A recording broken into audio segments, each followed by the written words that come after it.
Chapter 1253. Alright, I've said everything that needs to be said. I'll give you the time it takes for an incense stick to burn to consider. During this time, I can guarantee the safety of those who surrender.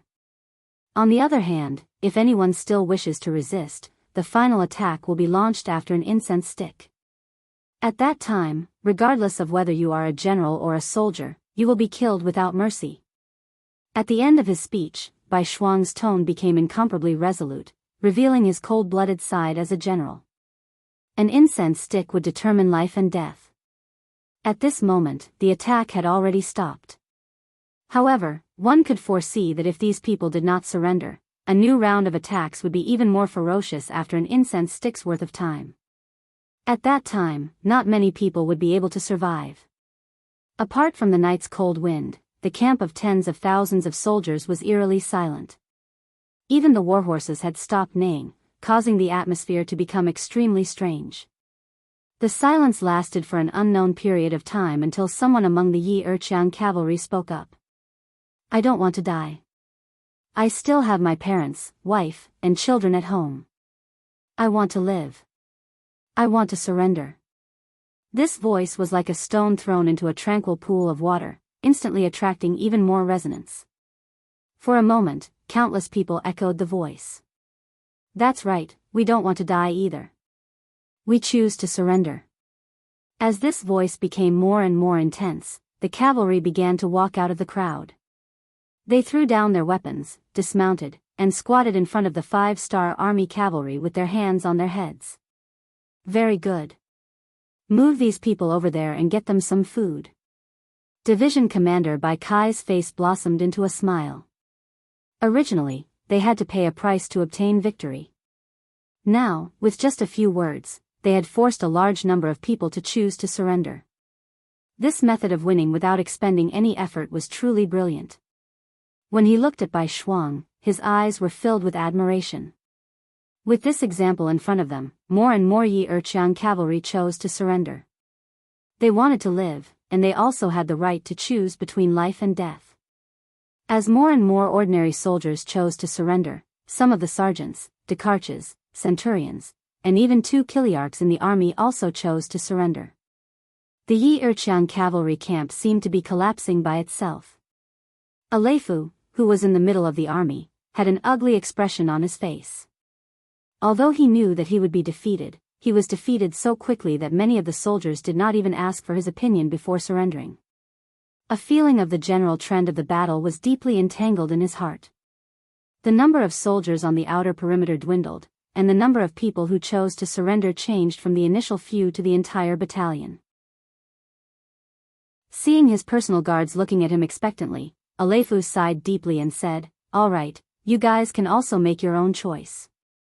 This general will not force you guys to do so. But I cannot surrender. I am Yi Erqiang's general. I am." At this moment, Aleifu still wanted to express some emotions to engrave his will. However, before he could finish his words, the bodyguards around him had already started to persuade him. "General, we've already lost. Even if you don't surrender, the result won't change. General, once the news of our defeat spreads back to the country, I'm afraid it will be very disadvantageous for you. Even if you sacrifice yourself now, you won't be able to change the result. You won't receive any glory either. General, where there's life, there's hope. As long as we're still alive, there's hope. At worst, we'll follow the general's army and stay away from the war. Wouldn't it be great to be a farmer? General, the general trend has already passed. If you don't surrender now, you'll only lose your life in vain. It's meaningless." General, all the bodyguards were trying to persuade Aleifu. Everyone had different opinions, but their goal was the same. That was to persuade the general to make the same choice as them. As a bodyguard, their greatest responsibility was to protect the general's safety. If something happened to the general, it would mean that the bodyguards did not fulfill their responsibilities. It would be a disgrace. Although they had already chosen to surrender, if the general chose to die in battle, it would also mean that they did not complete their mission. This would become a lifelong regret for many people. In order to complete the final mission, and also for Alefu's sake, the bodyguards' voices of persuasion grew louder and louder. There were also more and more opinions. Something was obviously fake, but when many people talked about it, it would often make people believe it to be true. Alefu was indeed prepared to fight to the death. He wanted to prove that he was a qualified general, someone who was not afraid of death. However, the bodyguard's persuasion soon made him waver. Alefu, who was not resolute to die, listened to the bodyguard's blueprint for the future. His resolute heart slowly began to waver. 60 breaths left. Just when Alefu felt that it was difficult to make a choice, outside the camp, Bai Shuang's voice sounded again. This also woke Alefu up. When he raised his head to look around, he was horrified to find that other than the 30 bodyguards he brought with him, there was nothing else around him. In this short period of time, the remaining 7,000 cavalry had all chosen to surrender. At first, they left one by one, but later, they left in groups. Now, on the entire battlefield, only 30 people, including Alefu, had not made their final choice. An army of several tens of thousands surrounded 30 people. The result was already decided. Not to mention that these people were only slightly stronger than ordinary cavalry. Even if each of them could fight against 100 people, they still had no chance of escaping and winning. 30 breaths. Bai Shuang's voice sounded again. It was like the wind of hell and the horn of death. When Alefu heard it, he could not help but tremble. General, we have no other choice. Please give the order. The bodyguards looked at Alefu with longing eyes. This. At this moment, Alefu still wanted to say a few words, but the atmosphere of the battlefield did not allow him to do so. He already had no time. I surrender. When Bai Shuang said the last 10 breaths of time, Alefu finally made his final decision. After saying those 3 words, his entire body collapsed. At that moment, he was like an old man that had lost all of his vitality, as if he would age at any moment. The 7,000 cavalry had all chosen to surrender. At this moment, Bai Shuang also let out a sigh of relief. Then, under everyone's gaze, he took the initiative to ride up to Alefu and extended his right arm in a friendly manner. General Alefu, the 5-star army welcomes you to join. As Yangchendong's student, Bai Shuang's ability to see through people's hearts and borrow their power was also exceptional. The best way to defeat the 5-star army was to find some people related to the 5-star army. Only then could they better understand their opponents. Knowing oneself and knowing one's enemy was the only way to win 100 battles. Bai Shuang's sudden appearance caused Alefu to instinctively become very nervous. He did not know if the other party would keep his promise and go back on his words to kill him. After all, in the current situation, the other party was the boss and he was just a fish on the chopping board. Now that he did not have any military power in his hands, even if the other party really killed him, who would stand up for him? Where could he go to reason with? He originally thought that he would definitely die and the other party was settling the score. He wondered if he had made a stupid decision. Should he have chosen to commit suicide just now? At least he would have been able to maintain the last bit of dignity in his life. However, when Bai Shuang extended his right hand, he was puzzled. He realized that the other party did not have any weapon in his hand while he was holding a sharp saber in his right hand. This is a handshake. It is one of the etiquette of our 5-star army. It is a sign of friendship. Could it be that General Alefu does not want to be my friend? Seeing Alefu's nervous expression, Bai Shuang said with a smile. Friend? Us? At this moment, Alefu was even more puzzled. Yes, you chose to surrender to our 5-star army. Now we are no longer enemies, but friends. Could it be that you are not happy? Bai Shuang said with a firm tone. Alefu's eyes lit up. To be able to become friends with a general like Bai Shuang was definitely beneficial to him.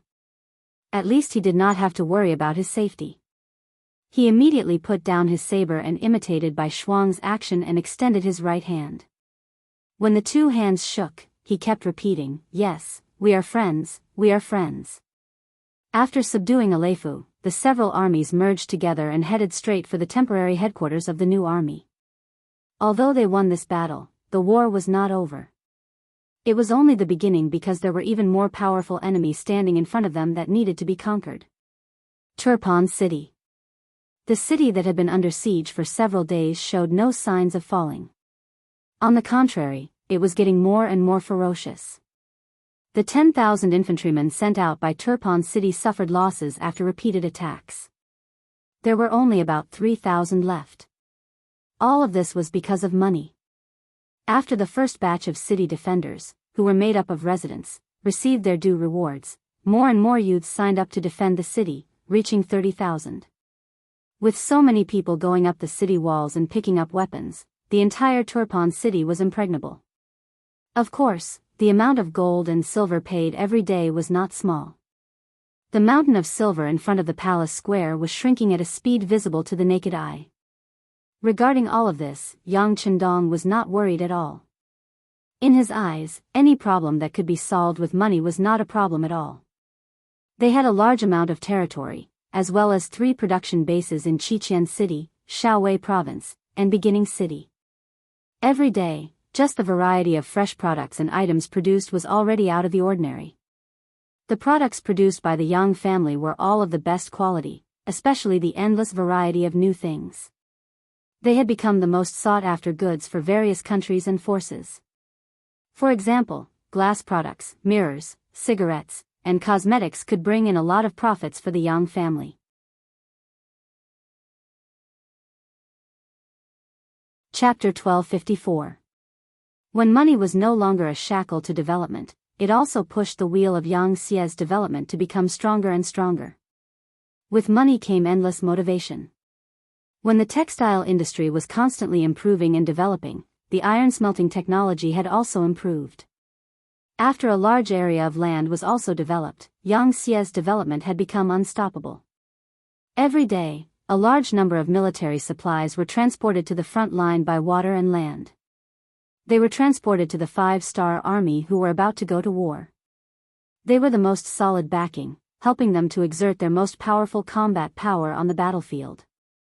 Just like all the soldiers of the 5-star army in the first city and the areas west and south of the first city, each of them had a cotton military coat.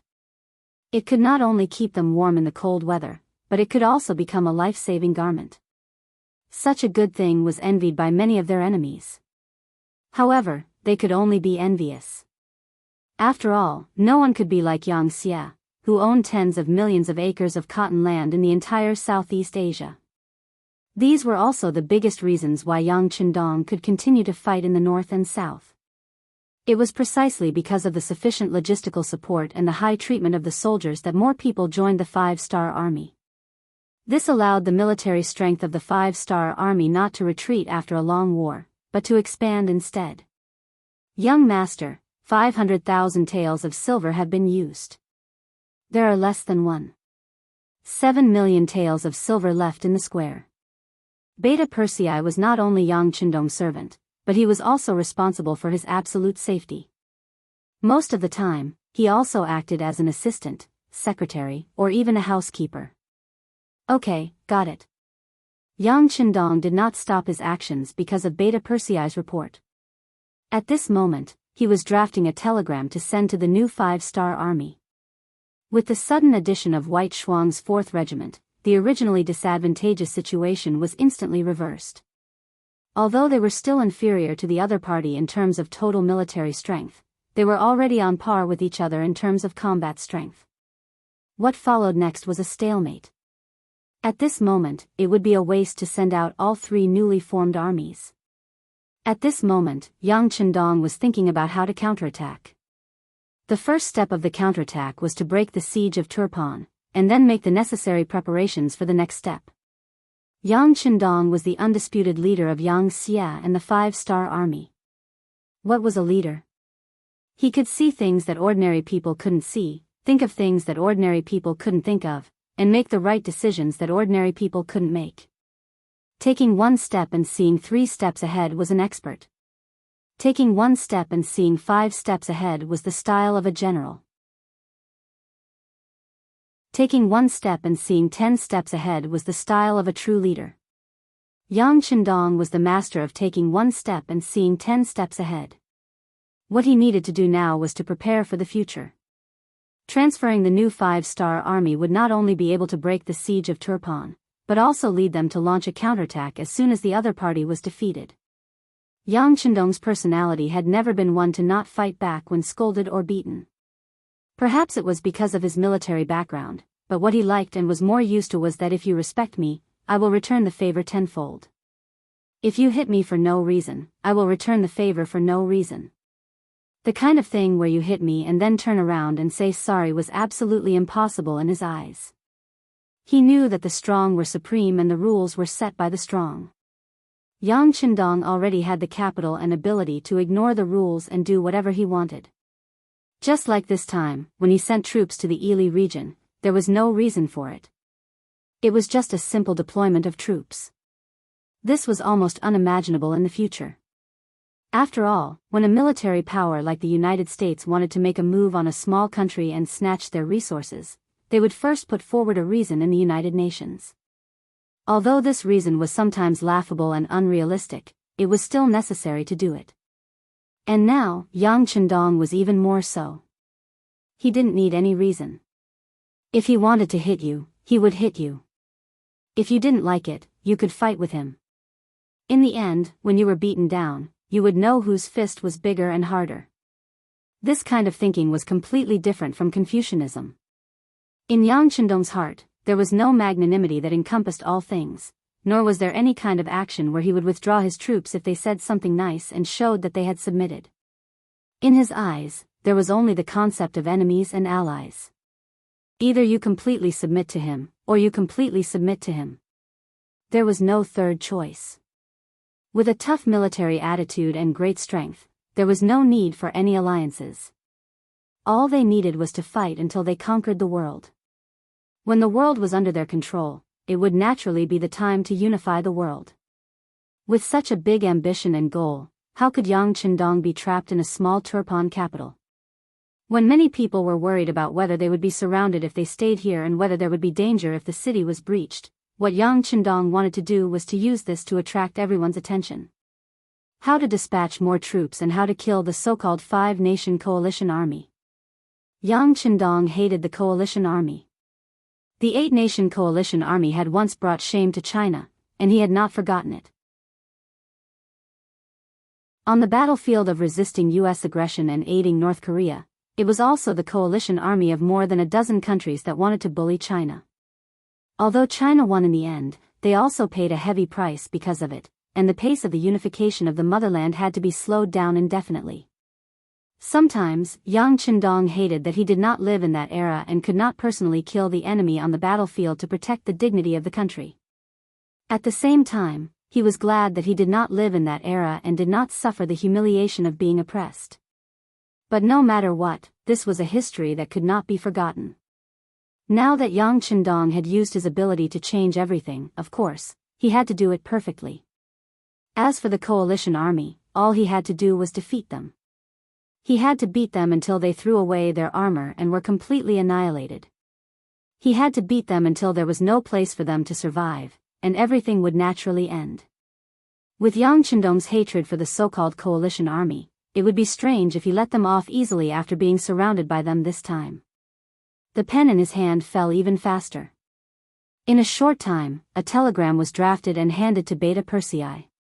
Send the telegram to the new 5 armies. Toulouse City. Winter had arrived, but no one felt cold. On the contrary, the soldiers here were a little nervous. They all felt like they were about to face a great war. There was only one reason why they felt this way.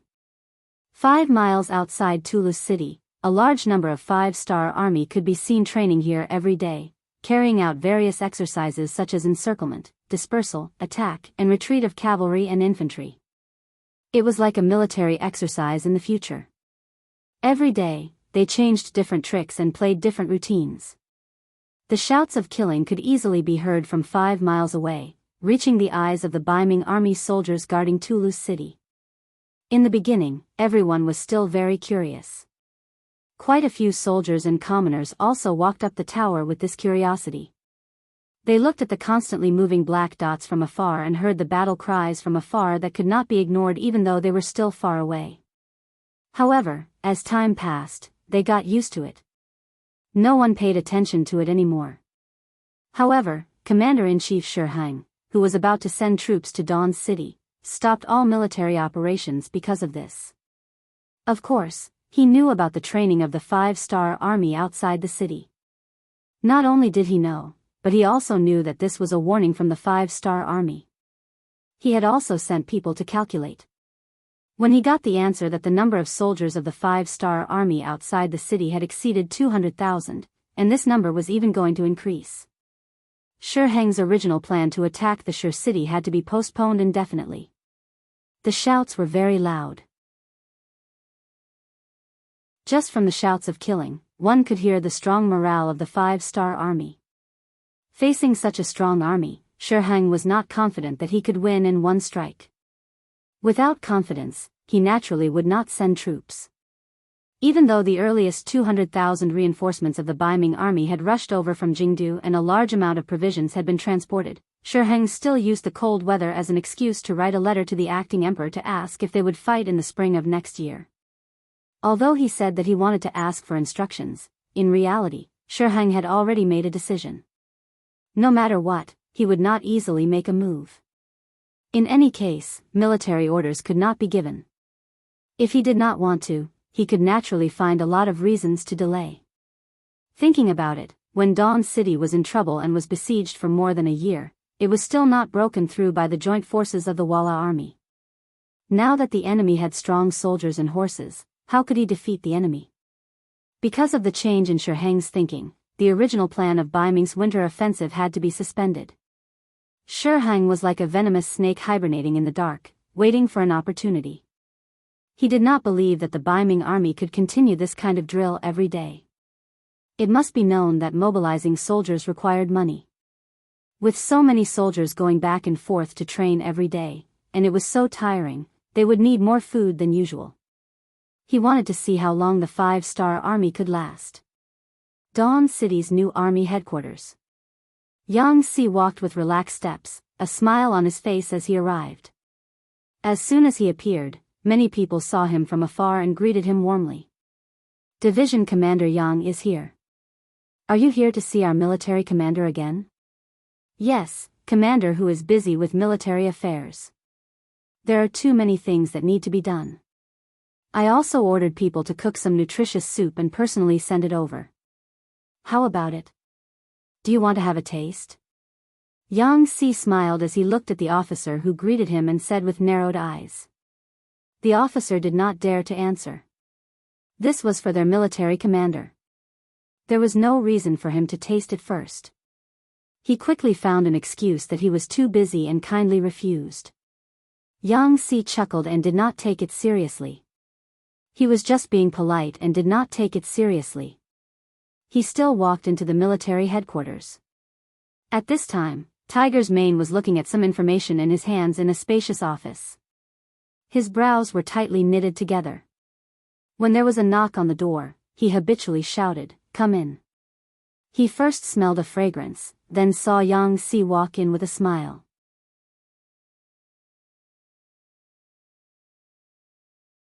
Chapter 1255. Oh, you're here. Quick, let me take a look at this list. Is there anyone you're familiar with?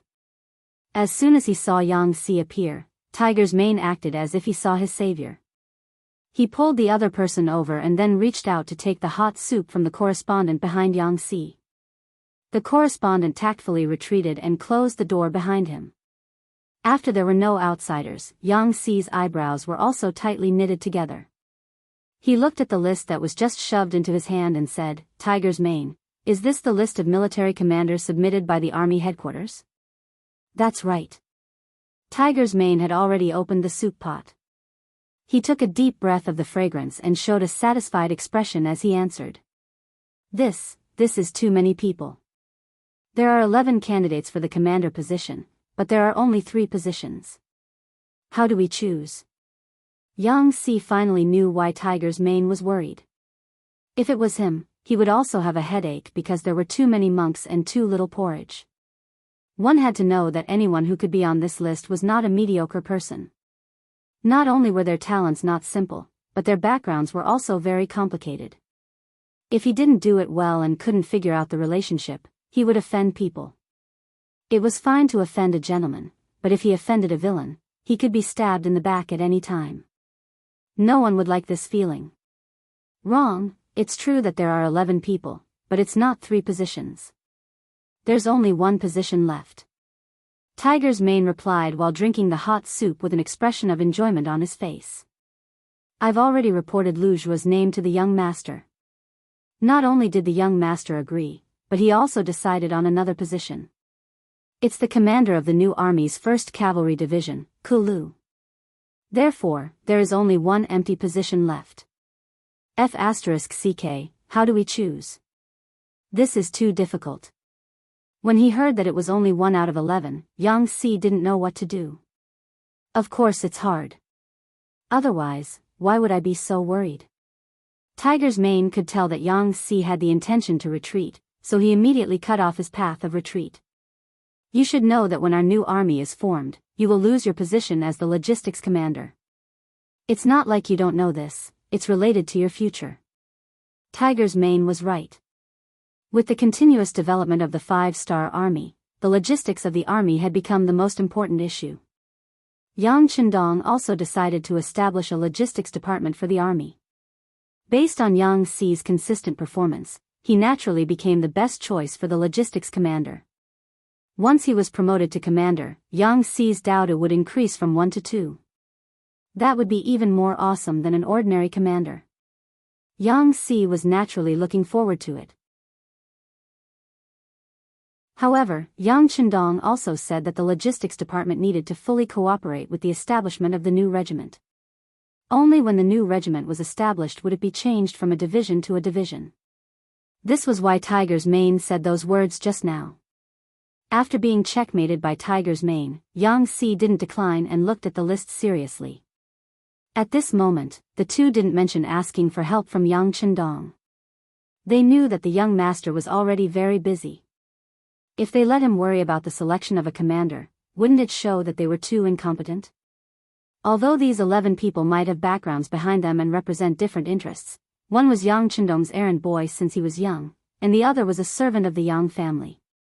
When the two of them joined forces, there were not many people who could make them feel afraid. I'm not familiar with most of the people on this list. How about this, I'll look for third brother and ask him to do a detailed investigation of these people. Yang Si also shook his head after looking at it for a while. He hadn't heard of many of the names. If he was asked to make a choice now, it would be a bit difficult. The third brother that Yang Si mentioned was naturally the current director of the Security Bureau, Yang San. Over the years, the Security Bureau's development could be said to be very powerful. Its tentacles extended to all walks of life. It was definitely not a problem to investigate these 11 people with high identities. At the same time, Tiger's mane, who was also the director of the intelligence department, nodded after listening. Okay, then I'll send a telegram to Yang San in the name of the director. After this telegram was sent out, it suddenly had a great impact on the entire Yang Xia and the 5-star army. But this is a story for later. New 5-star army. At this time, they had just entered 8 Mile City and were taking a short rest here. The 1st Division and the 2nd Division both arrived a step earlier than the new 5-star army. At this time, the 1st Division had already entered the battlefield, and the 2nd Division was also preparing to leave the city in 2 days. Only the new 5-star army that had just arrived still had to wait for the 2nd Division to set off before they followed. It's just that the plan didn't change as fast as the changes. A telegram was presented to Commander Shi Wanshan, causing his expression to become extremely nervous. Bugnam of Gojoseon is actually surrounded in Turpan City? Looking at this telegram with the word "top secret" written on it, Shi Wanshan was dumbfounded. His hand that was holding the telegram trembled. He looked up and found that there was no one else around, so he calmed down a little. He knew very well in his heart what kind of sensation and impact this news would cause once it was spread out. He was afraid that the entire battle plan would have to be changed. After all, no one's safety could be compared to Yang Chendong's. Such an important rescue operation was actually handed over to the new 5-star army. This is absolute trust, and also a heavy responsibility. After reading all the contents of the telegram, Shi Wanshan let out a deep breath. There was some excitement in his eyes, but more than that, there was excitement. As a surrendered general and the commander of the new 5-star army, Shi Wanshan had always been under a lot of pressure. Because of their foundation, many high-ranking generals in the new 5-star army were surrendered generals. But it was very rare for someone like them to be given the important position of commander right after they surrendered. Shi Wanshan had also heard that his position had already been favored by some people. His appearance was tantamount to breaking some people's wishful thinking. Now, he didn't know how many pairs of eyes were staring at him, waiting for him to make a mistake and kick him into the dust. Because of this, Shi Wanshan had to be very careful and cautious with every move he made. This was to not give out any information that could be used against him and bring him trouble. At the same time, he also had to think about how to make contributions on the battlefield to prove his ability and to slap the mouths of those who looked down on him. He had already thought about how to show his daring side and prove his strength in this battle with the coalition forces of the 5 countries. He never thought that an even better opportunity to prove himself would appear. Come to think of it, winning any battle wouldn't be more influential than resolving the danger of Yang Chendong being besieged. And since this heavy responsibility had fallen on his shoulders, he had to complete it well. This was the first battle since the establishment of the new 5-star army, so he had to fight it well. Come, call all the division commanders here for an emergency meeting. Shi Wanshan was very excited, but he didn't blindly order the army to set off immediately. He had to gather everyone's wisdom and strength and hold a meeting to list all the possible problems. If they could solve it, they would solve it. If they couldn't, they would try their best to solve it. Not long after the messenger left, the 4 division commanders of the new 5-star army, Ancient River, Liu, Meng Chao, and Ning Wenfeng, rushed to the temporary military headquarters and appeared in front of Shi Wanshan. Everyone is here. Take a seat and read the telegram first. Shi Wanshan didn't beat around the bush and went straight to the point. The 4 division commanders were all confused. They didn't understand what kind of telegram could make the military chief so solemn. However, when they finished reading the contents of the telegram, they all stood up in shock. It was obvious that the contents of the telegram were too shocking. Military chief, is this telegram real? The commander of the 2nd Cavalry Division, Liu, couldn't help but ask after passing the telegram to the commander of the 3rd Cavalry Division, Meng Chao. But after asking the question, he smiled awkwardly. What kind of joke was this? The telegram was something unique to the 5-star army. Who would know how to make it? Also, even if it was fake, no one would dare to joke about such a thing. Shi Wanshan didn't ask any questions because there was no need to. He just looked at the 4 division commanders with a serious expression. When they all finished reading the telegram and looked up, his voice rang out. Military intelligence is in order. Bugnam of Gojoseon is surrounded. This is an urgent matter. The fact that the new 5-star army is in charge of solving the situation is a form of trust. So this time, we must perform perfectly. Yes, we must perform perfectly. This is the first battle of the new 5-star army. We must do well. The 4 division masters spoke excitedly. Clearly, they had already realized the importance of this mission. Their enthusiasm and understanding were all aroused. Seeing this, Shi Wanshan pointed at the sand table that was already set up and said, Come, let's discuss how to solve the siege of Turpan City as quickly as possible. Tai Qin waited until General Bo Mu arrived the next morning. Then, he went up to greet him with a guilty expression. Originally, Bo Mu could have arrived last night. However, after receiving the news from Tai Qin, he didn't rush. Instead, he set off with the provisions and other supplies. He was worried that the 5-star army would suddenly attack them and take their provisions. After all, even the Yirkiang cavalry was mysteriously defeated. He wasn't very clear about what had happened. Therefore, his vigilance towards the 5-star army's cavalry was at its highest level. Alright, victory and defeat are common in war. No matter what, it's good that you worked hard. Let's talk about the specific situation. Bo Mu rushed to the front of the tent and sat down at the head of the table. He stared at Tai Chin.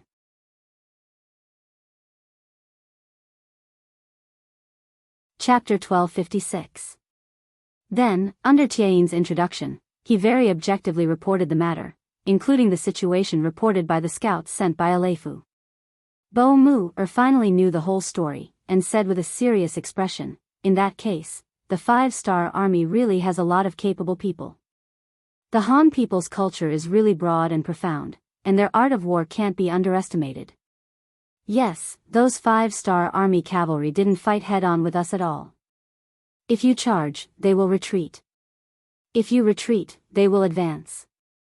With all kinds of methods, it is really impossible to guard against them." Taiyin seemed to have found a confidant, and continued to complain. "Alright, although the 5-star army is strong, our Walla cavalry is the elite of the grassland. We don't fear any enemy, and a true warrior will not find excuses for failure." A cold voice came out from Bo Mu's mouth. Although he didn't punish Taiyin, he still lost the battle, so he definitely didn't have a good expression. Yes. Taiyin became obedient after being reprimanded. Bo Mu didn't look at Taiyin again, and instead pondered. He was considering the advantages and disadvantages of both sides. After thinking for a long time, he said with a confident tone, "Since the other side's weakness is that they don't have enough troops, then we will take advantage of this. Come, call all the generals over." The news that Bo Mu had arrived with 70,000 Walla cavalry was immediately seen by the scouts and sent back. In the 5-star army's tent, Su He's expression became much more serious. He already knew from the information that Bo Mu was very cautious. When he was guarding chaotic Well City, he didn't make a single mistake. He was really one of the most difficult enemies to deal with in the Walla army. This Bo Mu definitely won't advance rashly, unless he doesn't send troops. Once he sends troops, he will definitely advance steadily. Everyone, do you have any good ideas? Su He hadn't fought with Bo Mu before, so he naturally didn't have much experience. His gaze fell on the other military officers. Everyone was the same as Su He, who had never fought with Bo Mu before. However, this wasn't the first time they had come into contact with the Walla army. Strictly speaking, the 5-star army had never lost in a real war. This time, they firmly believed that victory was theirs. The commander of the Far Eastern Army's 1st Cavalry Division, Daoist, was the first to express his opinion. "Counter soldiers with arms, water with an earth weir. We'll just have to carry a head on our shoulders and see who's the real deal on the battlefield." This wasn't really an opinion, just a kind of attitude. To this, the other generals all nodded in agreement. Su He knew that there wouldn't be a better way to deal with the enemy in a short period of time. Thus, he said, "Alright, since that's the case, we'll just stay still and see what methods they have." Su He didn't mention the matter of taking the initiative to attack. Because even if the Far Eastern Army's 1st Cavalry Division, Bai Shuang's 4 regiments, and Ma Xiongxian's light cavalry regiment were added, he only had 50,000 soldiers. Compared to the Walla cavalry, there was still a large gap. With such a large difference in strength, if they were to take the initiative to attack, the first to suffer the same losses would be him. After deciding on the strategy of staying still, the other generals walked out of the tent one by one. When Bai Shuang was about to leave with the others, Su He called out to him. Only the 2 of them were left in the tent. A nervous and anxious voice sounded, "Commander Bai, the 1st Cavalry Division is currently heavily surrounded. What's the situation like?" "This. I don't know either." Bai Shuang shook his head. He indeed didn't take the initiative to contact Division Commander Tianhu. Although he was a member of the 1st Cavalry Division, his battlefield wasn't there, so he didn't pay much attention to it. According to the radio regulations set by Yang Chendong, without the permission of the higher-ups, the army was not allowed to communicate privately. This was an ironclad rule.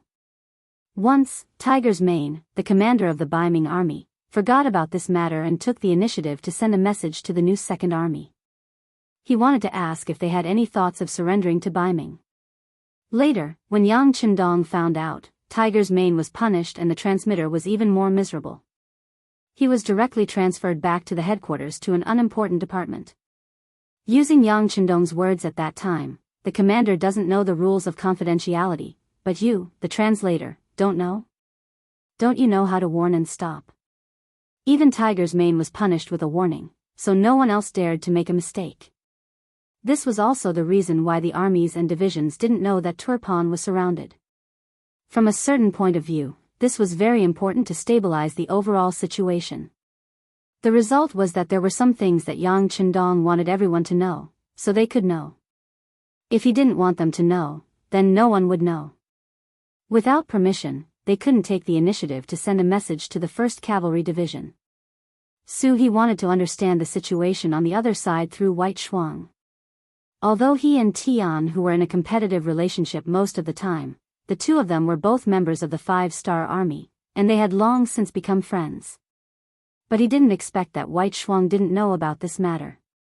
He nodded and said, from the looks of it, the situation on the other side shouldn't be serious. The 6th young master also doesn't want us to send reinforcements. It shouldn't be a problem, it shouldn't be a problem. After all, 80,000 cavalrymen surrounded less than 20,000 people. The huge difference in strength made it impossible not to worry. It was reasonable for He to have such thoughts. When White Shuang heard these words, he smiled confidently. Commander Su, thank you for your concern for the 1st Cavalry Division. But you can rest assured that 80,000 people won't be enough to defeat us. You're that confident? Looking at White Shuang's expression, He originally wanted to ask why he was so confident. But he was afraid that this would cause White Shuang to dislike him, so he changed his approach. That's right. White Shuang replied confidently. If these 80,000 people suddenly appeared and attacked the 1st Cavalry Division in a sneak attack, then there might be some problems. But now, he was smart and immediately understood what White Shuang meant. He asked with a surprised expression, "Oh, Commander White, are you saying that Commander Tian who purposely attracted the enemy's attention?" At this point, there was no need for White Shuang to hide anything. He immediately replied, "Yes, all of this is teacher's idea. The enemy has 1,000,000 soldiers and we don't have the advantage in terms of numbers. When it comes to understanding the terrain, we are at a disadvantage. That's why we lured the enemy out of its hole. It's hard for some people to think that this is a good opportunity. Actually, from the moment they split up, they were destined to fail." White Shuang wasn't talking nonsense. He had already asked Yang Qindong about this. At first, he didn't know about this plan. When he knew that he could send reinforcements out of Hobak Seri, his first thought was to reinforce the 1st Cavalry Division. It wasn't far from Hobak Seri and it was his old unit. It was Yang Qindong who sent him a telegram and explained the situation. He also said that Commander Tian who was already prepared and he didn't need to worry. However, the other 5-star army units were relatively weaker and needed his help. For the sake of confidentiality, Yang Qindong only told Tian who about it. Everyone else was kept in the dark. White Shuang also saw that the situation was basically stabilized and told Commander Su the truth. Su finally knew what was going on. He sighed and said with a face full of admiration, "As expected, only the 6th young master can do something like this. This time the 5-star army is going to shoot themselves in the foot." He didn't ask how the world's 1st Cavalry Division was able to face 80,000 people with 16,000 people and was confident in winning 1 against 5. This was because he believed that this was a team that could create miracles. Now, it was just the appearance of another miracle. As a matter of fact, the 1st Cavalry Division was well prepared. When they left Hobak Seri, they had brought enough food and equipment. At that time, Commander Tian who also didn't have enough confidence that they would attract the enemy. He was just following Yang Qindong's orders. He didn't expect that the enemy would be 80,000 Ili cavalry. When the scouts at the periphery of the Ala mountain pass reported this to Tianhu, he was really excited. He was really worried that even if they could attract the enemy, the number of enemies was too small. It wouldn't be enough. Now, 80,000 Ili cavalry was enough to fill the 1st Cavalry Division's stomach. Of course, if the 80,000 Ili cavalry that surrounded them knew about this, they would probably be fuming mad. After all, they had 80,000 Ili cavalry. Tingmushi, who didn't know that the 1st Cavalry Division was already prepared, was looking forward to the arrival of the 5-star Army's reinforcements. In his eyes, the 16,000 soldiers of the 1st Cavalry Division were already food on a plate. What he needed to do now was to attract more 5-star army and then fight a big battle to obtain more victory. However, he sent out a lot of scouts, but he didn't see any sign of the 5-star army's reinforcements. This made Tingmushi, who was originally very confident, feel worried for some reason. Tingmushi's worry increased day by day. A few days later, he still didn't see any reinforcements from the 5-star army. Instead, he saw the general of the Tushi army with the banner of the Turpan army.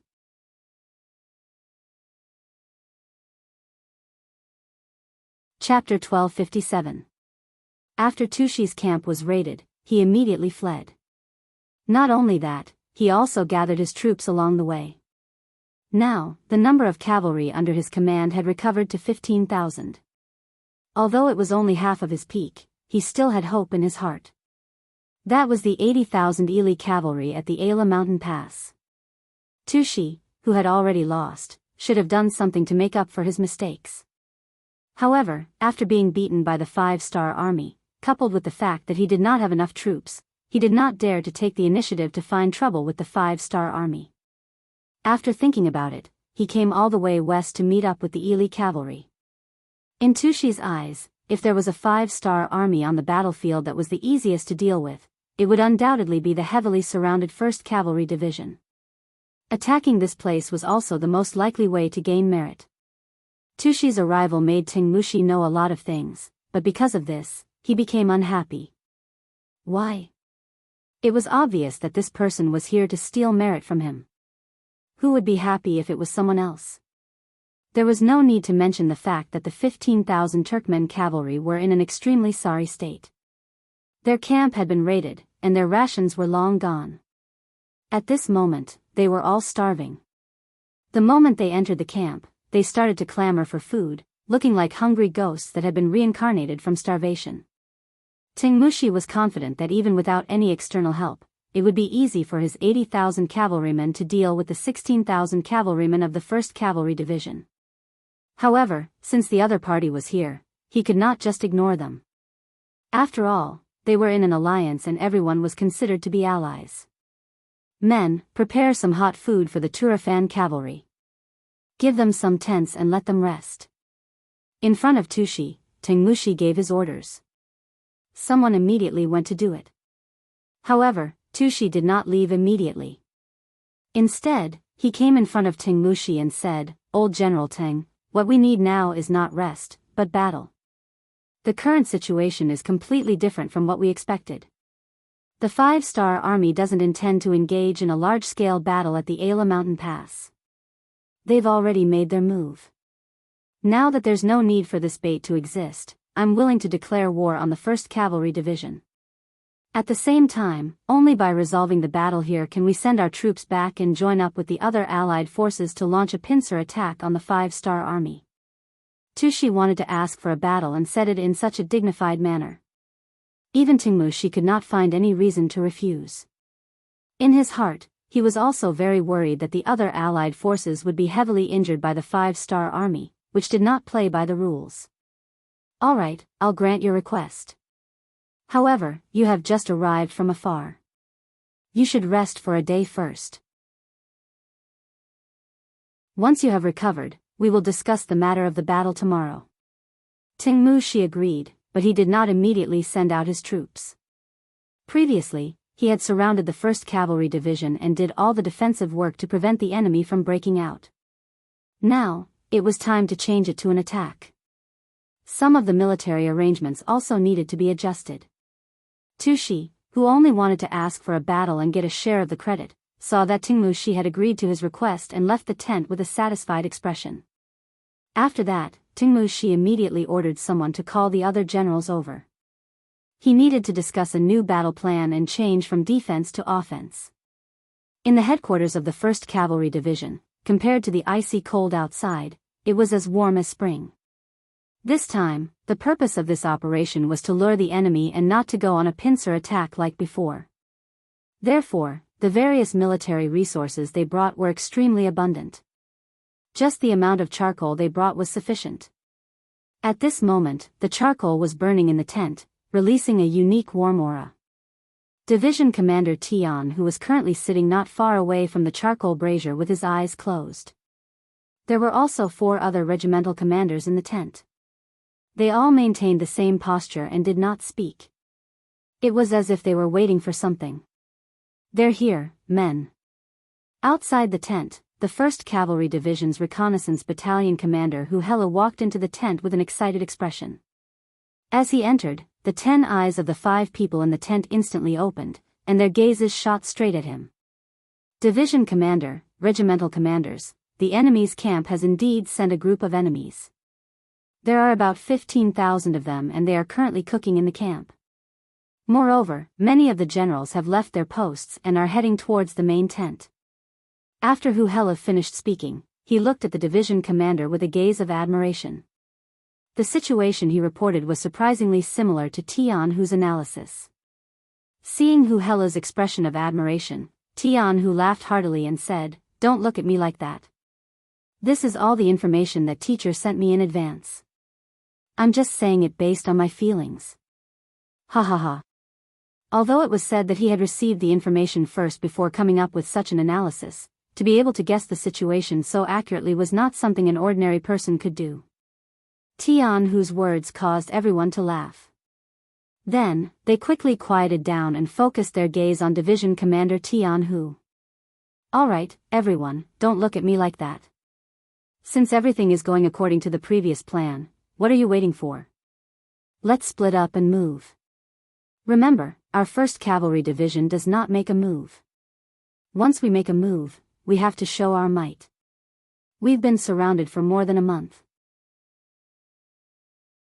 Now is the time for us to collect our interest." When Tianhu said this, his body revealed a strong self-confidence. His gaze was filled with incomparable confidence. That was, victory would definitely belong to them. With 16,000 people, they were going to fight 80,000 people. No. It was 95,000 people. If it were any other army, they would not be able to defend well even if they wanted to. However, Suhi wanted to take the initiative to attack. Just this boldness alone was not something an ordinary person could do. Of course, sometimes fighting a war not only depended on courage, but also on strength.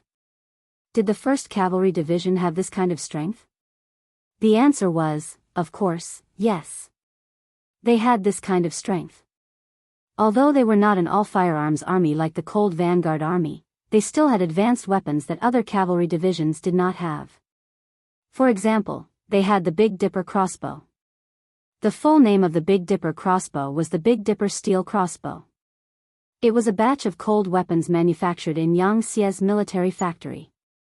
Its biggest advantage was that it could fire 7 arrows consecutively. Moreover, its range could reach up to 150 paces, which was about 120 meters. If it were not for the fact that some parts of the Big Dipper crossbow were very troublesome to manufacture, it would have been supplied to the entire army long ago. However, it could not be used by the entire army. For example, the 1st Cavalry Division was equipped with the Big Dipper crossbow. In order to complete this mission, Tianhu brought along the Big Dipper crossbow. At this moment, every soldier was equipped with one. As for the bows and arrows, each soldier was equipped with 10 sets, which was a total of 70 arrows. In total, the number of bows and arrows alone was close to 1,000,000. This was quite a shocking number. It was also the entire stock of the 1st Cavalry Division. Even if Yangxia's military factory were to manufacture these, it would take more than a year of hard work by thousands of people in a special department. Using so many bows and arrows on a single enemy, one could imagine what kind of shocking result it would have. The reason why Yang Chendong dared to put the 1st Cavalry Division in such a dangerous situation was because of the Big Dipper crossbow. Such a good weapon, whether it was for defense or offense, was a powerful weapon. Knowing the strength of this weapon, Yang Chendong had already ordered Yang Xia's military factory to speed up production. It was a pity that what Yang Xia lacked the most were iron and copper ores. Although they had occupied a lot of territory and obtained some similar resources, they had given them to the navy first. In comparison, the demand was greater than the supply.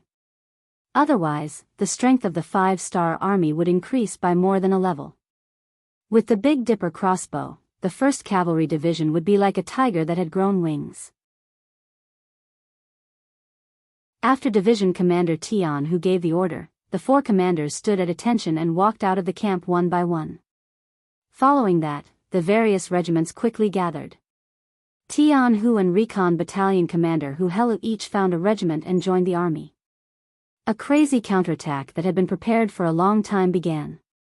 According to the previous battle plan, the 4 regiments split into 4 different directions and began their counterattack. The first to face the enemy was the 3rd Regiment commander, Hu Enlu. Hu Suo had been a subordinate of Tua Tua Buhua, and Tua Tua Buhua had died at the hands of the Walla cavalry. Because of this, Hu Suo hated anyone who was on good terms with the Walla more than anyone else.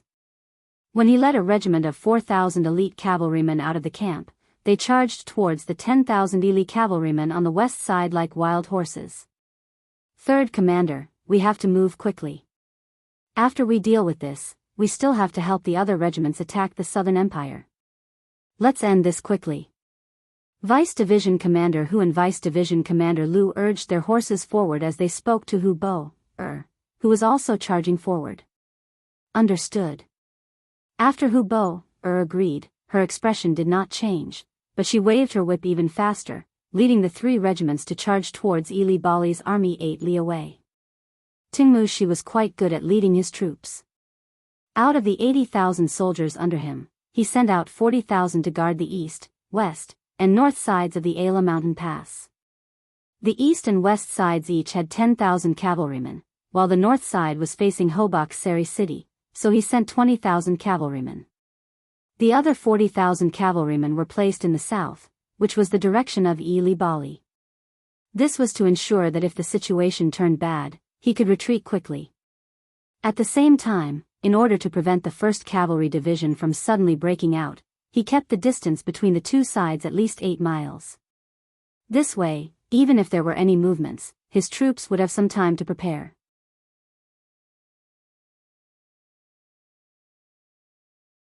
Chapter 1258. Just like now, the 8 Li charge didn't escape the notice of the 10,000 cavalry on the eastern front. When the scouts informed the army of the 5-star army's charge, the 10,000 cavalry who were prepared immediately donned their battle armor, picked up their sabers, and mounted their war horses. What's going on? Why are they attacking in broad daylight? And when the general isn't here? After a deputy general mounted his horse, he could already vaguely see a torrent of smoke and dust charging towards them from afar. An unnatural look of fear flashed across his eyes. The general went to the main tent to participate in a meeting. The remaining 2 deputy generals looked at each other and expressed their intention to fight.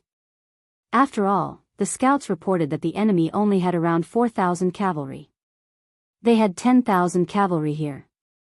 Even if they were unprepared, they still had the confidence to win against 2 times their number. However, for safety's sake, one of the deputy generals said to a young scout, "Hurry to the main tent and inform the general that the 5-star army is about to break through from the east." The young scout turned around and left. Around 5 minutes after he left, the 4,000 cavalry of the 1st Cavalry Division's 3rd Regiment appeared. It was still the same formation of the tip of the arrow. The 4,000 cavalry were divided into small groups of 30 or 40. They formed over 100 groups and charged forward. Looking from afar, the horses galloped and the red flags fluttered. It was quite a sight. They overestimate themselves. Everyone, draw your sabers and charge. When they saw that the enemy only had around 4,000 cavalry, the two deputy generals revealed a confident expression. They already couldn't wait to make a big contribution. If they could deal with the 5-star army's cavalry before the general returned, the merit would definitely be given to the two of them. As the two deputy generals drew their sabers and brandished their reins, the rest of the Ili cavalry also followed suit and charged forward while shouting and yelling. Compared to the third group that had come from afar, it was only slightly more powerful. Facing an army that was twice their size, the 4,000 5-star army's cavalry did not show any fear. They were the strongest cavalry in the world. They had the strongest cold weapons, the 7-star crossbow. They had the sharpest saber and the will to fight. They did not fear any enemy. Prepare to fire. When Hu Bo noticed that the enemy was only 1 li away from her, she shouted loudly. Following this shout, a small crossbow appeared in the hands of every soldier. It was the Big Dipper crossbow. Everyone, slow down your horses and wait for the enemy to come within 150 steps before launching a progressive attack. According to the requirements of the usual training, the team leaders of the arrow tip began to make various preparations according to the training outline. The 4,000 5-star army cavalrymen, who were originally charging at an extremely fast speed, seemed to have taken some sort of medicine at the same time. Their speed began to slow down. The deputy generals who were currently being attacked by the other side immediately understood what was going on. One of them immediately laughed loudly and said, "Did you see that? In the face of our charge, the 5-star army has admitted defeat. Come on, let's use this opportunity to charge forward and settle this with a single battle." At that moment, the cavalry's morale was greatly boosted. When they saw the 5-star army slow down, they instinctively thought that the enemy was afraid of them. They immediately shouted loudly and increased the speed of their whips. Because of this, the distance between the two sides did not decrease due to the 5-star army slowing down or even stopping. On the contrary, the distance between the two sides was still rapidly closing. 300 meters. 200 meters. 150 meters. As the distance between the two sides grew closer and closer, they could even clearly see the cold gleam of the enemy's saber under the sunlight. The distance between the two sides was less than 100 meters, and it was approaching the distance of 80 meters, 70 meters. Fire! Hu Bo shouted out loud. Following that, arrows were shot out like a swarm of locusts, towards the charging enemy cavalrymen. At such a distance, the cavalrymen also began to reflect the arrows. In a cavalry battle, this often meant that close combat was about to begin. Most of the time, arrows were just the prelude to close combat, so no one took it seriously. Xiu xiu xiu. Xiu xiu xiu, both sides shot back and forth. It seemed very lively, but the results were very different. The cavalrymen's arrows were blind. The only ones who were accurate were the sharpshooters.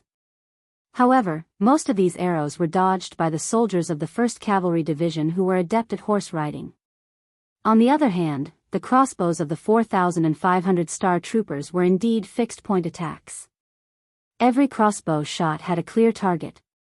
In addition, they were already very stable with the mechanism in their hands. Moreover, they were shooting in parallel. Every arrow shot down was flying towards the target at high speed. It was as if they would not return until they had achieved something. The cavalrymen of the Ili army had never seen such a thing before. It was only when the 1,000 cavalrymen at the front were all hit by the arrows and fell from their horses that they finally realized the power of the 5-star army's archery. However, it was clearly too late for them to react. Now that they had entered the range of the Big Dipper crossbow, there was no way to save them. As more and more crossbow bolts were fired, more and more of the Ili cavalry were killed by the bolts or fell to the ground from their injuries. The so-called advantage in numbers had now become a living target for the 5-star army. The more people there were, the higher the probability of the arrows hitting the target, and the more cavalrymen fell from their horses. What's going on? When he realized that the number of cavalrymen at the front was decreasing and that he, who was originally in the middle, was about to become the vanguard, one of the deputy generals revealed a puzzled expression. In an instant, this thought flashed through his mind. Before he could react, a crossbow arrow had already pierced through the air and headed straight for his head. It must be said that the deputy general was indeed different from normal soldiers. When he saw a black shadow approaching, he instinctively swung his sword. The crossbow arrow collided with the cavalry sword, and after a crisp ding sound, the arrow flew to the side. However, before the deputy general could react, another crossbow arrow flew over. Another crisp sound of collision sounded, and the crossbow arrow fell to the ground again. However, the third, fourth, and fifth crossbow arrow quickly followed. It was clear that the 5-star Army's cavalrymen had noticed this deputy general's extraordinariness, and he became the target of their care. Facing the seemingly endless crossbow arrows flying towards him, the deputy general was shocked, but at the same time, he could not understand. The enemy only had 4,000 cavalrymen, so how could they continuously fire crossbow arrows? The answer was that no one would answer him, and he would bring this question to hell. Perhaps there would be a kind-hearted person who would explain it to him. However, the reality was that after a few rounds of crossbow arrows, the deputy general finally couldn't dodge in time, and an arrow pierced his heart. His body staggered, and after a breath of time, he fell from his horse. The death of this deputy general caused many of the other cavalrymen to reveal an expression of shock. Even their deputy general had died in battle, and at this moment, they were still at least 30 steps away from the 5-star army. This seemed to have become a death zone, and no one could jump over it, and no one could step into it. After a series of defeats and losses, the cavalry finally began to retreat. In their eyes, these opponents were not human at all, especially the speed of their arrows, which was beyond their imagination. Even when the Mongol Empire was at its peak, their archers could not maintain such speed. The morale of the Ili army's cavalry had plummeted after they had suffered heavy losses. They were no longer as high-spirited as before. Some of them had even turned around and left. They wanted to maintain a sufficient distance from the 5-star army. Want to leave? A mocking look flashed across Hu Bo-er's face. What did they think the 3rd Regiment was? That they could come and go as they pleased? Was this really a market? Come on, boys, it's time for us to charge. Charge. Hu Bo-er put away the 7-star crossbow in his hands, and pulled out his cavalry blade. With a loud roar, he led the charge towards the retreating cavalrymen. In all honesty, the cavalrymen were not truly afraid. They only wanted to retreat a little, and maintain a sufficient distance from the 5-star army, so as to not let the crossbows unleash their full power. However, under Hu Bo-er's charge, they seemed to have become a defeated army, and wanted to turn around and flee. Behind them came the rumbling of hooves, and the snow that was kicked up covered their bodies, giving off a feeling of heavenly soldiers descending from the heavens. The 4,000 cavalrymen of the 5-star army were filled with fighting spirit. With the help of the 7-star crossbows, their morale was greatly boosted. Seeing that their commander had taken the lead, how could they be courteous? All of them kept their crossbows and pulled out their cavalry blades, roaring as they charged forward. On the other hand, the Ili cavalry's morale had fallen to the lowest point. They only wanted to turn around and retreat a little. However, the 5-star army took advantage of this opportunity. Hearing the battle cries behind them, they looked around and saw that their comrades were frantically fleeing. Occasionally, there were some who wanted to resist.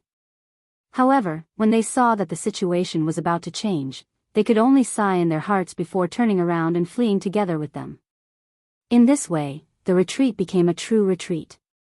This trick made many of the Lianli cavalry feel extremely depressed.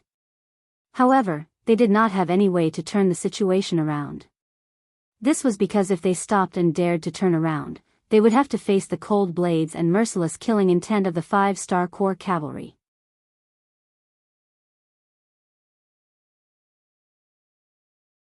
Chapter 1259. An army was defeated like a mountain. When two armies fought, as long as their morale was still there and they were still charging forward, even the side with fewer people could still cause enough damage to the side with more people. It wasn't impossible for them to turn defeat into victory. After all, in history, there were countless instances of people winning with fewer people. However, once the morale was destroyed and they couldn't form an effective counterattack, then there was really no other way. The more people there were, the easier it was to cause chaos, and it wouldn't help the overall situation.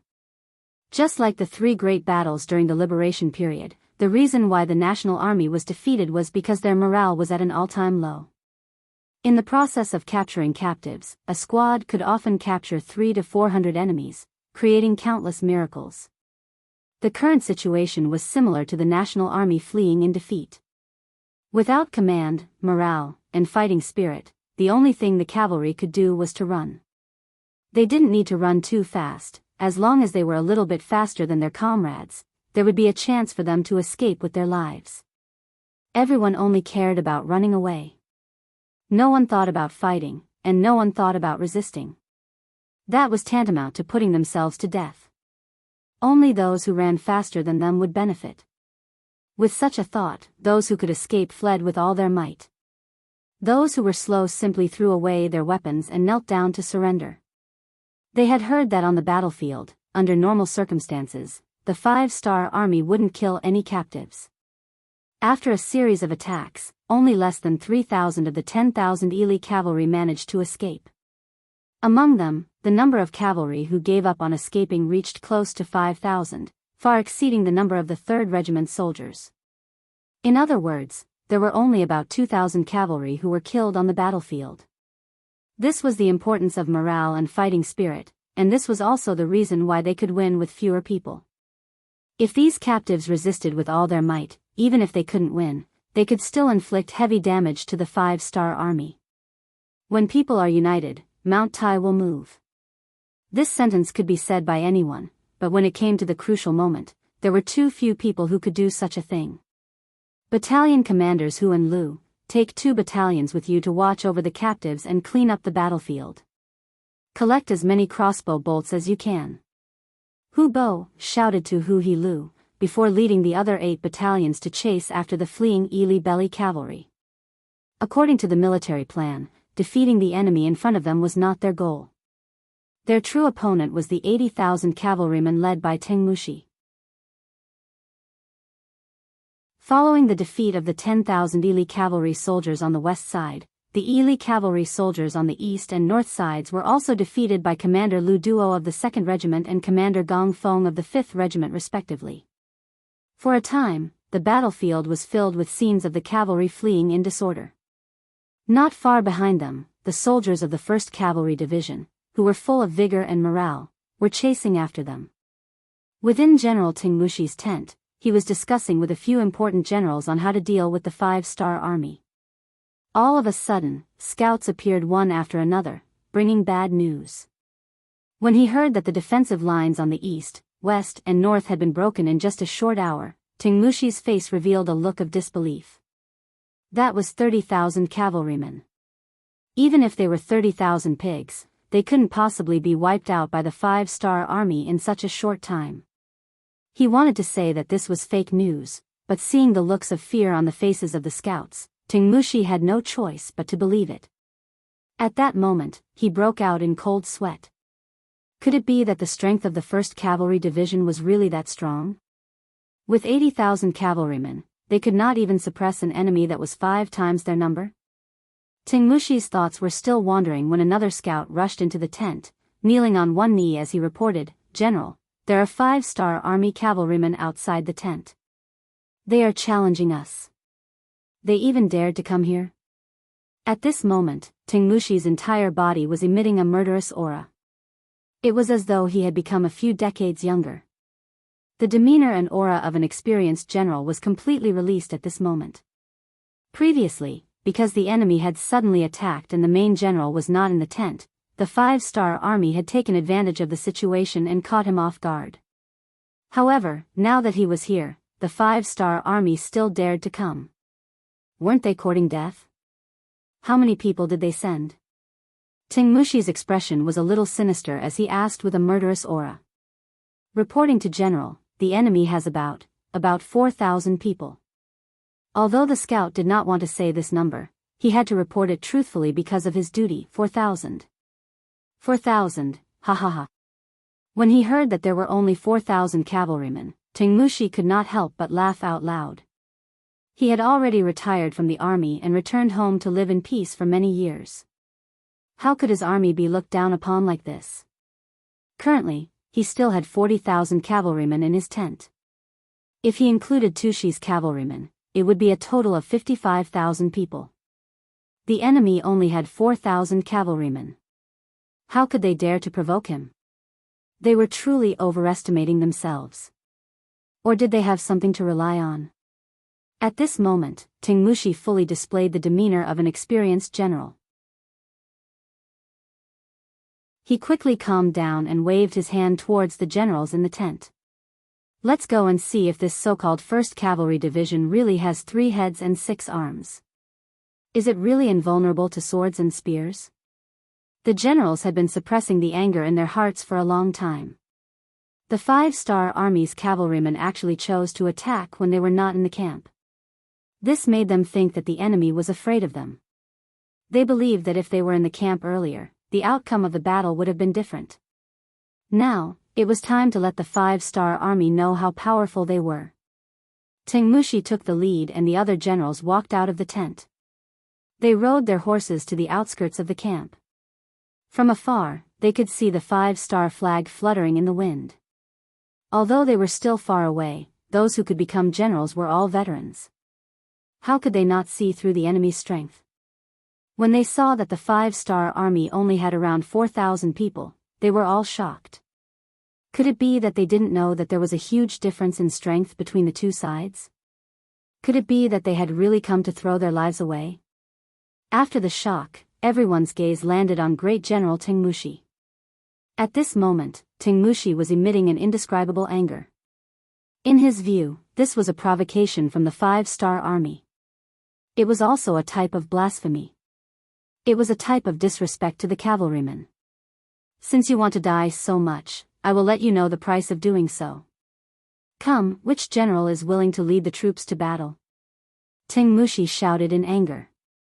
This general is willing to go. A burly warrior stood up. His name was Mo Ku and he was a famous general in the Ili army. He was also one of the young men that Tingmushi valued the most. Good. General Mo Ku is extremely courageous. I'll give you 5,000 cavalry. No matter what, you must eliminate the enemy in the shortest time possible. Tingmushi's gaze landed on Mo Ku's face. There was excitement and expectation in his eyes. Understood. Mo Ku immediately cupped his fists in acknowledgement and went to gather the troops. The 5,000 cavalry were quickly prepared. Soon after, the war drums sounded. Mo Ku, who had shouted the word, kill, took the lead and led the 5,000 cavalry to charge towards the 5-star military formation. Tushi appeared beside General Tingmushi at some point in time and looked over. He did not know that the Ili army's 3 defensive lines had been broken. Thus, he was curious about what the 4,000 cavalrymen of the 5-star army wanted to do. Were they here to die? He envied Tingmushi's good luck. There were actually people who took the initiative to come and die. If such a thing happened to him, how good would it be? It would be a great contribution. Tushi looked at Tingmushi with envy. However, he quickly put away those thoughts. In his gaze, he saw the Ili army cavalrymen fall from their horses as if they were under a spell. Even the brave warrior Mo Ku only struggled for a moment before falling to the ground. After leaving behind nearly 2,000 corpses, the 5,000 cavalrymen retreated in less than an hour. From the moment they started to retreat, they did not even touch the blades of the 5-star army's cavalrymen. It's a crossbow, a crossbow. They have a weapon that can shoot crossbows continuously. One of the generals was very observant. He finally discovered the source of the problem and immediately shouted out loud. A weapon that can shoot crossbows continuously. Tingmushi's eyes lit up when he heard that. This was definitely a good thing. Once the Ili army was equipped with such a weapon, where in the world could they not go? Who would be a match for them? He originally thought that the 5-star army was here to die. He did not expect that they would have such a weapon. Tingmushi finally understood the whole story. Presumably, this was also the reason why the other 3 lines were broken in such a short time. The enemy has a crossbow that can shoot crossbows continuously. Tushi also heard the shout and his eyes lit up. Excitement enveloped his entire body. He was thinking that if he could snatch these crossbow bolts and present them to the king, it would definitely be a great merit. His position in the army would also rise. What a happy and glorious thing it would be. After a few breaths, he made up his mind. He must snatch these crossbow tools. Even if he could only get a third of them, it would definitely be a great merit.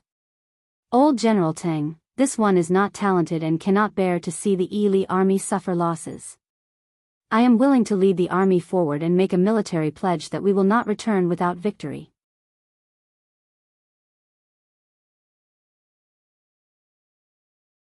Chapter 1260.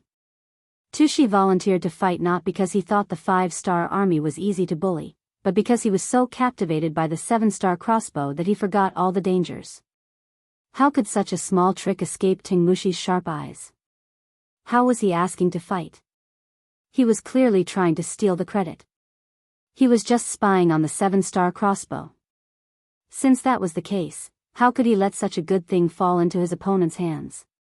It was true that they were allied forces now, but once the 5-star army was defeated and retreated, they would naturally still be enemies since they were all living in this place. Even if it was for the future, he could not let such a good thing fall into his hands. Cough, General Tushi, you just came from afar and haven't had a good rest. How can you fight now?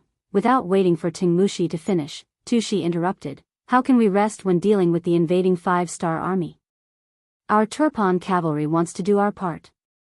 I hope old General Teng can fulfill our wish. He even brought out the banner of the Turpan army to pressure Tingmushi. It could be imagined that if he did not let Tushi fight, even if they won this battle, Tushi would probably complain to the 5-star army and point out his faults. Now was not the time to split. The most important thing was that the Big Dipper crossbows were indeed powerful. Someone needed to bear the risk. Seeing Tushi's firm attitude, Tingmushi hesitated for a moment before nodding. Fine. However, according to the ratio, you can only send out 5,000 cavalrymen at most. Too many won't do. 5,000 was a little too little. Based on Tushi's intentions, it would be better if the entire army was mobilized. However, Tingmushi had already made a concession. If he did not agree and angered Tingmushi, he would not even have the chance to send out troops. Tingmushi had no choice but to agree. All right, 5,000 it is. I will go back and prepare. After Tushi left, Tingmushi took the opportunity to give orders to the other generals. After naming 3 generals and giving each of them 5,000 cavalrymen, a confident smile appeared on his face again. His 15,000 cavalrymen and Tushi's 5,000 cavalrymen made a total of 20,000 cavalrymen, 5 times the number of the enemy. Even if the enemy had a powerful killing weapon like the Big Dipper crossbow, the advantage of numbers was not for nothing. He was confident that the victory of this battle would belong to him. About half an hour later, General Tushi arrived with 5,000 cavalrymen he had personally selected. These were the elites of the 15,000 cavalrymen. He had already instructed them that killing the enemy was secondary. The most important thing was to seize the enemy's crossbow weapons. Whoever seized one would be rewarded with a great merit and would be promoted by 3 ranks and rewarded with 100 taels of silver. Opposite Ili Bailey's army was Teimu's regiment, which was personally led by Division Commander Tianhu. Teimu had just defeated 5,000 of the enemy's cavalry and killed 2,000 of them. Clearly, he was still not satisfied. At this moment, he saw that the enemy was constantly mobilizing their troops, but no one was rushing out. He said anxiously, "Master, why aren't they coming out? Are they really afraid?" Of course they are afraid, but they will also come out. We only have 4,000 cavalry. This is why they are confident that they can win. As for why they are not attacking now, it is because they are mobilizing their troops. First Regiment Commander, inform the soldiers to check their weapons. The battle is about to begin. Things were as Tian Hu had guessed. After the 15,000 cavalry from Ibali and the 5,000 cavalry from Tuliefan had gathered, they opened the gates of the main camp and the 20,000 cavalry marched out. From afar, they looked very imposing. If it was any other army with only 4,000 cavalry, they would have been so scared that their legs would have turned to jelly. How could they still talk about fighting? However, when the same thing happened to the soldiers of Ibali's army, their eyes were wide open and filled with murderous intent. They were the strongest cavalry in the world. They had the most powerful weapon in their hands, the 7-star crossbow. This was what they were relying on. So what if the enemy outnumbered them by 5-1?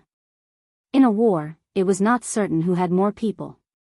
If that was the case, wouldn't the great Ming Empire already be number 1 in the world? Moreover, these 4,000 cavalrymen were not alone. The other 3 regiments were also on their way. So much time had passed, and they would arrive at any moment. Once the main forces converged, they would no longer be defending, but attacking with all their might. At that time, the world's number 1 cavalry division would create another miracle on the battlefield. The 20,000 cavalry of the Allied army leaped out and began to form up in front of the main camp. After all, there were too many people and the distance between the two sides was only 3 li.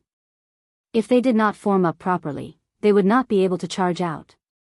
Just like that, after the time it took for 2 incense sticks to burn, the 20,000 cavalry formed a fan that was 10 li wide.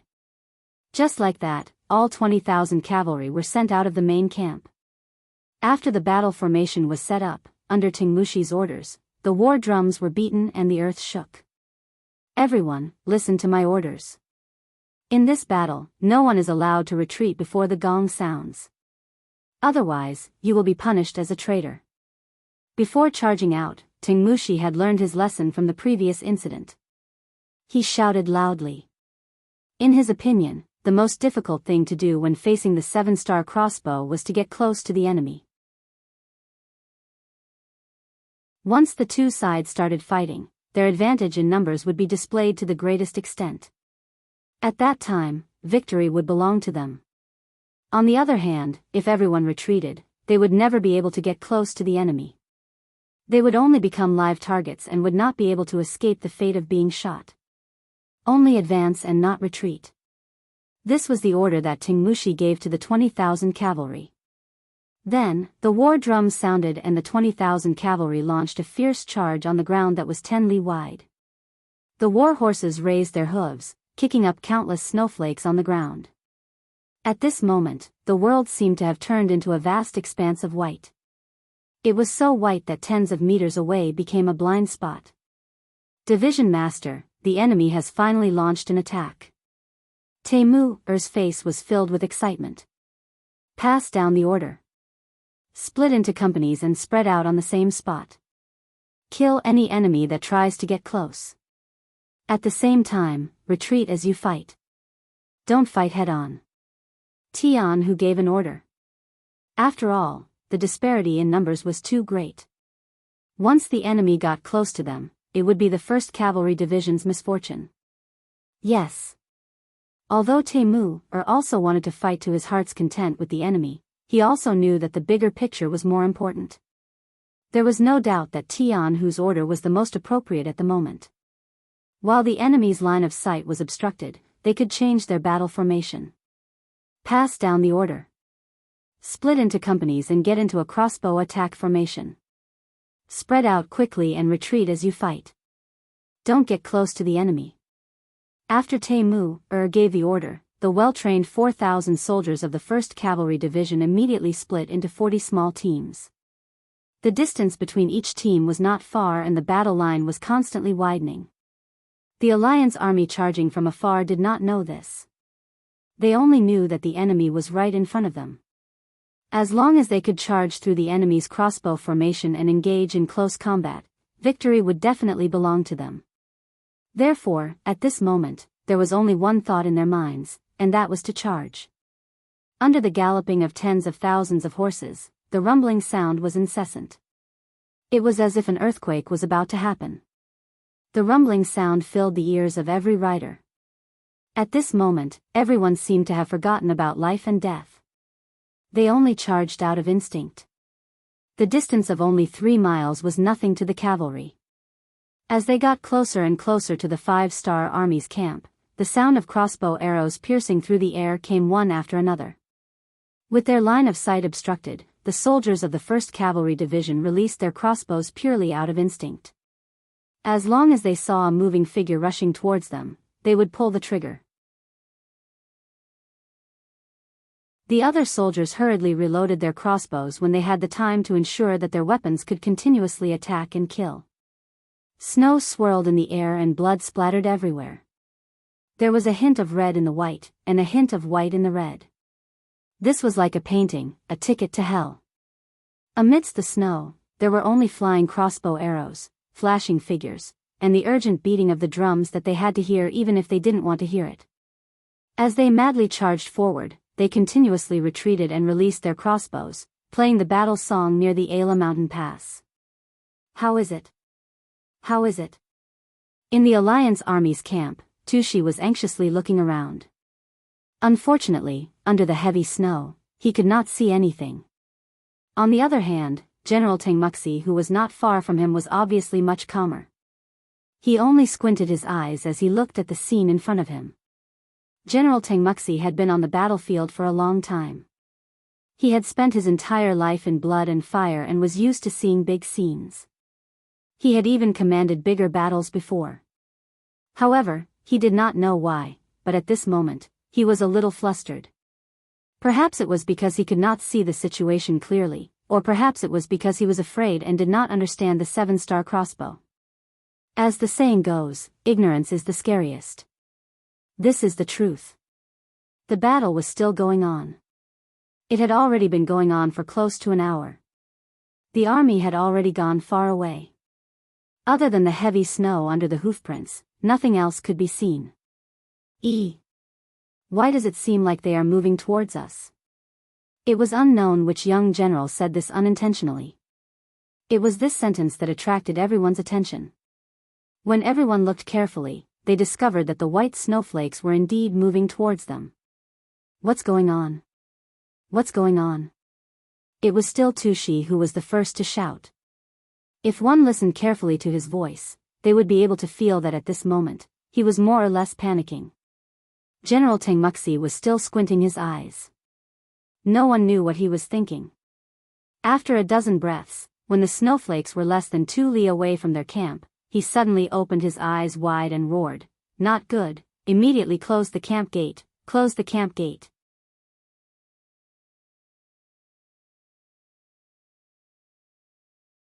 Chapter 1261. In his nervousness, he shouted twice, but it was still the same order. Even so, the generals and soldiers at the side were still in a daze. They did not know why the old general would give such an order, and no one carried it out. "Bastard, why aren't you closing the gate? The enemy cavalry is coming." Seeing that no one was carrying out his orders, Tengmuxi became truly angry. He shouted loudly once again. "Stop it! Stop it!" Not only that, Tengmuxi personally rode his horse and rushed to the camp 100 meters away. He reached out his hand to close the wooden gate. As expected of an experienced general, Tengmuxi's observation skills were extraordinary. Things were just as he said. The snowballs that were moving over were the main forces of the 1st Heaven Cavalry Division that were approaching from afar. Just a moment ago, the 1st, 2nd, and 3rd regiments had finished their respective battles and finally joined forces with the 5th regiment. After a series of crossbow bolts, the cavalry of the Ili army, which had been mostly wiped out by the 5th regiment, was finally defeated. Then, under the command of Division Commander Jianghu, they charged in the direction of the Ili Cavalry Division's camp. Due to the heavy snowfall, all the soldiers were covered in a layer of white snow, which made it the best camouflage. Even though they were very close to each other, the enemy did not raise any vigilance. If Tengmuxi had not been fighting for a lifetime and had a natural insight and judgment on the battlefield, he would not have been able to make such a judgment. Unfortunately, although he had seen through it, because of the lack of time, no one carried out his order. He might as well use his actions to prove everything. General Tingmushi was best at defense, and this camp was run by him like an iron bucket. Once the gate was closed, even if the world's #1 army wanted to enter, they would have to pay a heavy price. Tingmushi, who was using all his strength to push the wooden gate, suddenly froze when he heard this sound. Then, blood flowed out from the corner of his mouth. An arrow came from afar and hit him in the back. Although it was not fatal, it drained a lot of his strength and injured him. Old General. The scene of Tingmushi standing in front of the wooden door after being hit by the arrow was seen by many people. At this moment, everyone finally regained their senses and understood why the old general had given such an order. However, the best opportunity had already been missed, and it was too late to remedy it now. On the battlefield, any change could directly determine the outcome of the battle. Just like at this moment, when everyone was riding their horses towards the wooden door, a few more crossbow bolts flew through the air. When they were less than 120 steps away, almost all of the bolts hit their targets. Tingmushi's back was like a hedgehog that was pierced by the bolts. His body twitched and stopped several times. Protect the old general. Finally, a fast general and soldier reached Tingmushi's side. They wanted to reach out and pull out the arrow on his back, but they were stopped by Tingmushi, who seemed to have regained consciousness before his death. Don't worry about me. Hurry and retreat. We cannot fight the enemy. You have to think of a way to bring more soldiers back. After exhausting the last of his strength, Tingmushi breathed his last on the spot after saying those words. At this moment, the old general that he had painstakingly invited returned to the earth and was buried in the snow. With Tingmushi's death, the 1st Cavalry Division also rushed to the front of the large tent. Following that, a dense rain of crossbow bolts shot and killed about 300 cavalrymen on the spot, as well as more than 20 high-ranking generals. Watching this scene from 100 meters away, Tushi's expression changed drastically. In his panic, he kept shouting, hold on for me. After shouting these words, he turned and fled. He did not even care about the army and only brought a few dozen of his personal guards to escape from the back of the camp. Tushi was not the only one who fled.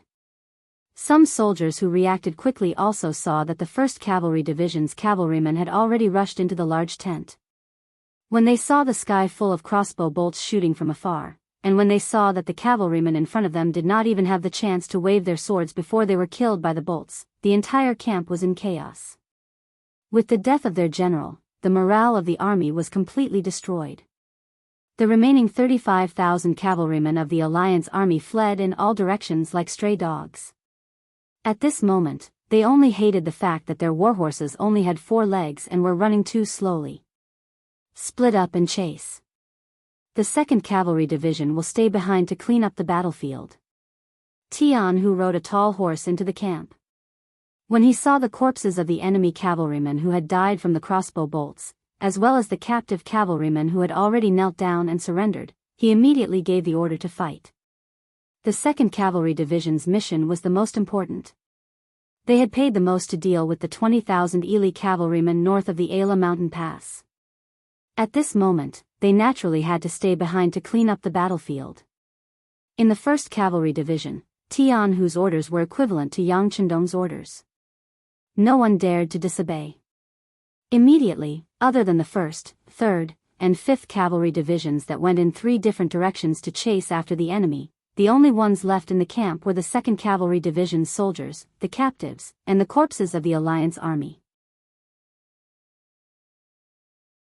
Of course, because they had been defeated too quickly and too hastily, the Ili army's money, rations, and weapons were all left in the camp for future translocations.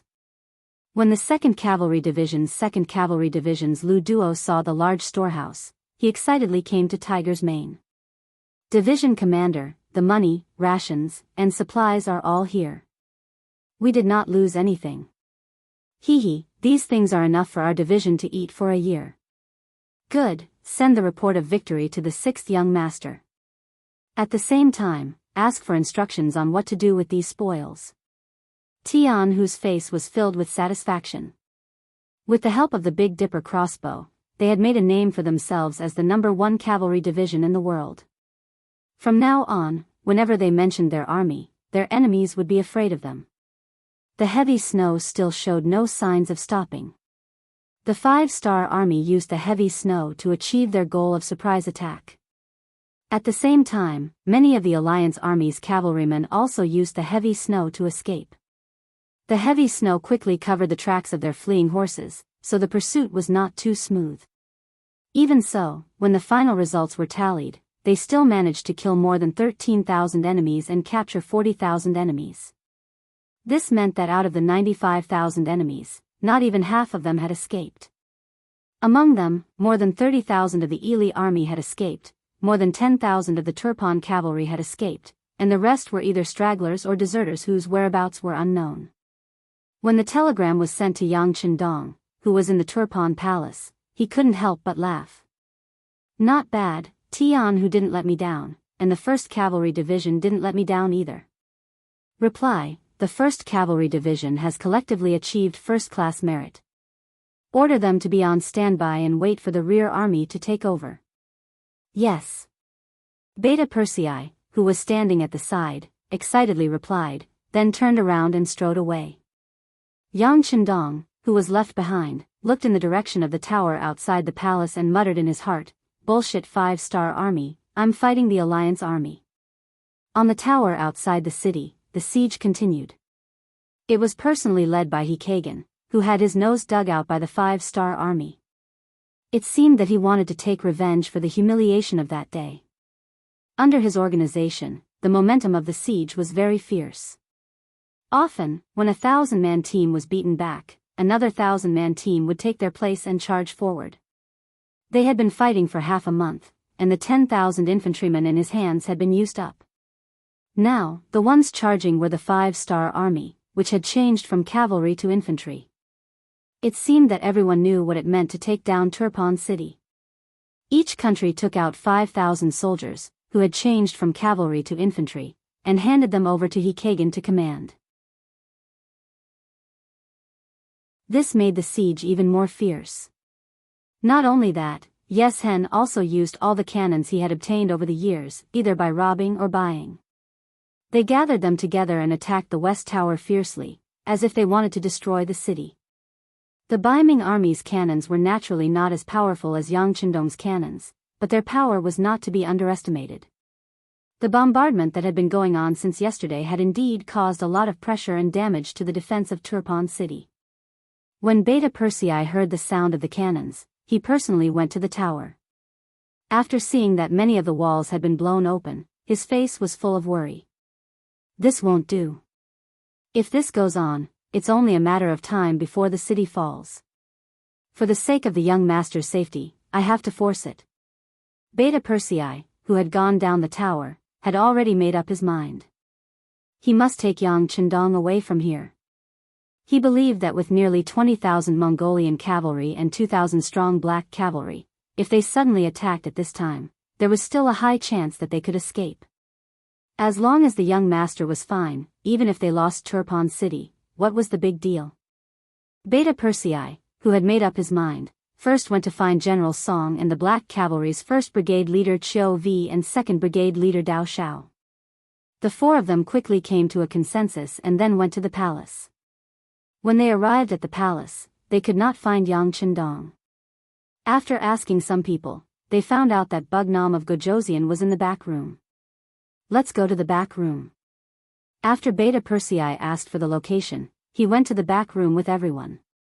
When they arrived, they saw the Black Cavalry's 1st Brigade Deputy Brigade Leader Ba Daojiang commanding the people to carry something out of the back room. What's going on? Beta Persei and the others still did not see Yang Qindong and could not help but ask in confusion. Oh, the 6th young master is commanding everyone to carry the cannons outside. Haha. At this moment, Ba Daojiang's face was filled with an excited smile. At this moment, a gust of wind blew by and blew a piece of black cloth off, revealing the pitch-black 100mm mortar underneath.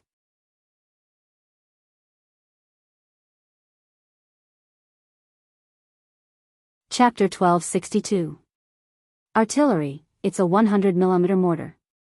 As the 2 captains of the Black Cavalry, Qiu Vi and Dao Shao were naturally very familiar with such things. Beta Persei, the 6th young master is calling for you. Peng Yu, the captain of the first squad, walked through the black cavalry and arrived in front of Beta Persei with a trace of respect on his face. At this moment, Beta Persei was also confused. He didn't remember when there were any artillery in this warehouse, but these things really did appear. What's going on? With extreme puzzlement, Beta Persei followed behind Peng Yu and walked into the warehouse. Behind him, Qiu Vi, Dao Shao, Na Ri Song and the others couldn't help but shake their heads. Second brother, what are you doing? We also have artillery, many times more advanced than the enemy. What are you nervous about? That's right, that's right. Come on, let's continue to defend the city and wait for the artillery to be ready. Let's give the enemy a good look, ha ha ha. The 3 officers with the rank of senior colonel laughed and left without waiting for Beta Persei to return. At this time, in the warehouse, Beta Persei was listening to Yang Chendong's teachings. Not bad, Beta Persei. This time, you and Yang Si are well prepared. You knew to bring some artillery to the city in advance. Although there are only 2, the number of shells is really enough. You guys have done a good job. When Yang Chendong saw Beta Persei appear with a confused look, he didn't wait for the other party to speak and spoke first. After saying this, Yang Chendong still didn't give Beta Persei a chance to ask questions and continued, with these 2 100mm mortars, it shouldn't be a problem to deal with the artillery outside the city. Well, I know you really want to shoot the artillery, so I'll leave this task to you. You don't have any other questions, do you? This so-called other question naturally referred to why the cannons appeared here. Beta Persei had been by Yang Chendong's side for the longest time. He didn't learn anything else, but he had picked up some intelligence. He immediately understood the meaning behind Zhang Heng's words. Although he was also very puzzled as to how these cannons appeared here, he couldn't stop the excitement of wanting to shoot them. He immediately nodded and agreed. Young master, these 2 cannons were indeed transported all the way here after I contacted Yang Si. It's just that I forgot about it because of the urgency of the war. Please punish me. No man is a saint. How can there be no mistakes? Alright, I forgive you. Go and fiddle with your cannons. Remember, don't waste a single shell. Knowing that Beta Persei understood the meaning of his words, Yang Chendong chuckled and waved his hand. Beta Persei left excitedly. To him, it didn't matter how the cannons appeared here. Speaking of which, how many miracles did the 6th young master bring to him? What he was more excited and looking forward to now was the opportunity to shoot the artillery. As soon as the sound of the artillery was heard, the enemy would be dizzy. Seeing Beta Persei leave excitedly, Yang Chendong let out a sigh of relief. He had no choice but to take out 2 100mm mortars from the large warehouse. Otherwise, it would be impossible for them to defend Tulipan City. Fortunately, Beta Persei was not an outsider. Although he would have some guesses after doing this, he would never speak carelessly. Yang Chendong was still confident about this. Otherwise, he wouldn't have kept this person by his side for so long. With Beta Persei standing up for him, no one would doubt the origin of these cannons. He could also breathe a sigh of relief and return to the palace to take care of the formation. As for whether the appearance of the 100mm mortars would reverse the situation, Yang Chendong was not worried at all. If he couldn't defend Turpan City even after taking out such a trump card, he might as well stop the expansion and immediately return to Qiqian City to retire.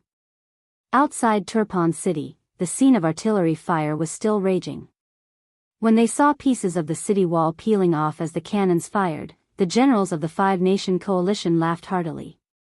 Originally, it should have been easy to take down Turpan City, which was only guarded by 20,000 cavalry. They had the advantage of military strength, plus the people in the city knew that they were coming, so they should have responded. Under internal and external troubles, Kagan gave him 3 days at the earliest. He was confident that he would be able to take down Turpan City in 3 days at the latest. But when it came to fighting, it was completely different. At some point, many young men in civilian clothes suddenly appeared on the city gate tower. They actually raised pillows, pushed boulders, and splashed kerosene to counterattack. At first, Kagan wanted to stop the attack. He thought that the people were forced to do so by the 5-star army. He shouted loudly, telling the people not to listen to the 5-star army. He even urged them to open the city gate from the inside and let them in. However, such shouts were quickly suppressed by the bows and arrows of the Mongolian soldiers led by Narasong. If it wasn't for the distance, one of the arrows could have hit Kagan. This angered the other party. Kagan loudly shouted that these people were fools. He also said that once the city was breached, he would teach these people a lesson for helping the 5-star army defend the city. This was like poking a hornet's nest. Originally, the people only worked for the sake of money, but now they had no choice but to fight for themselves.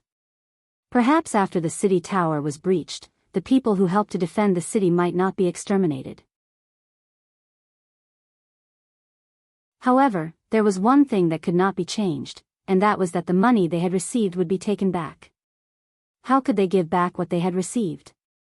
Just based on this, the benefits of these people were completely tied to the 5-star army. At this moment, they had no other choice. They could only fight to the death.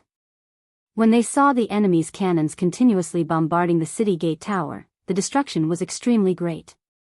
The skin of the city walls was peeling off, and a hole was about to be blasted open. Many of the people defending the city became nervous. Right now, they were just like the 5-star army. In fact, they were even more anxious than the 5-star army.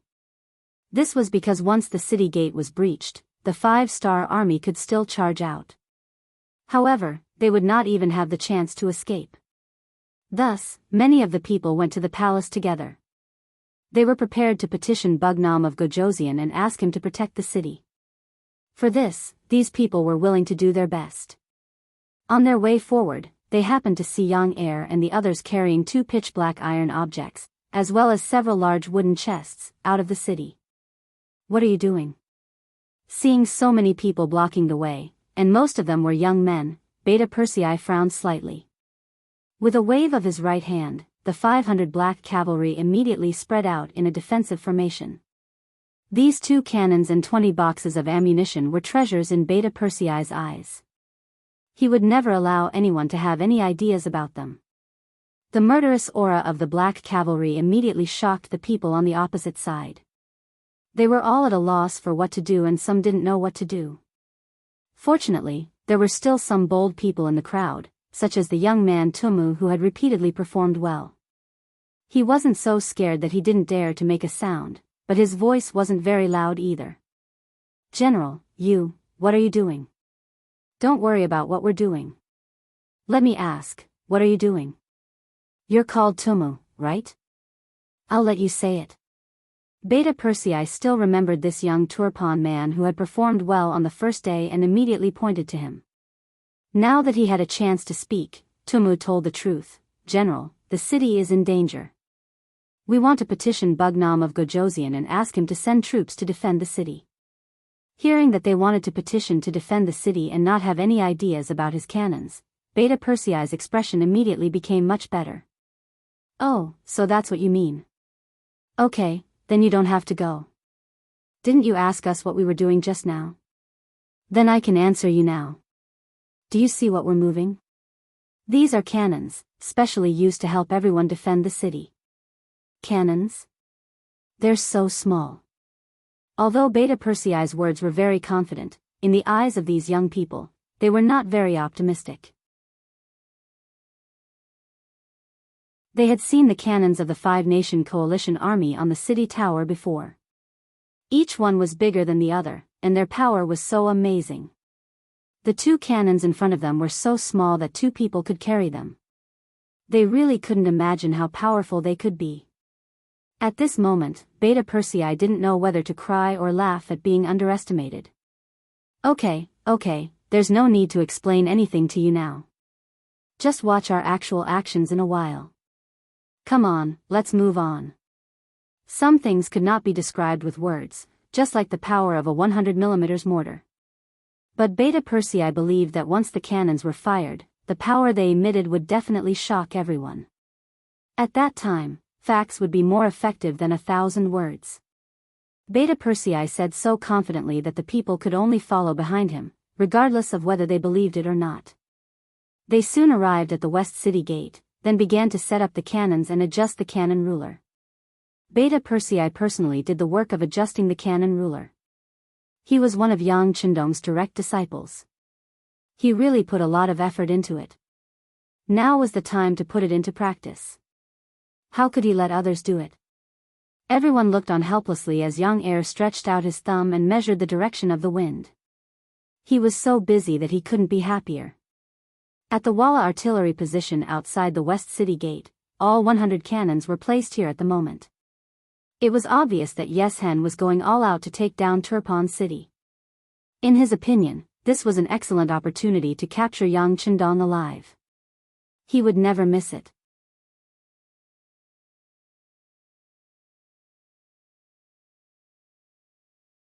Chapter 1263.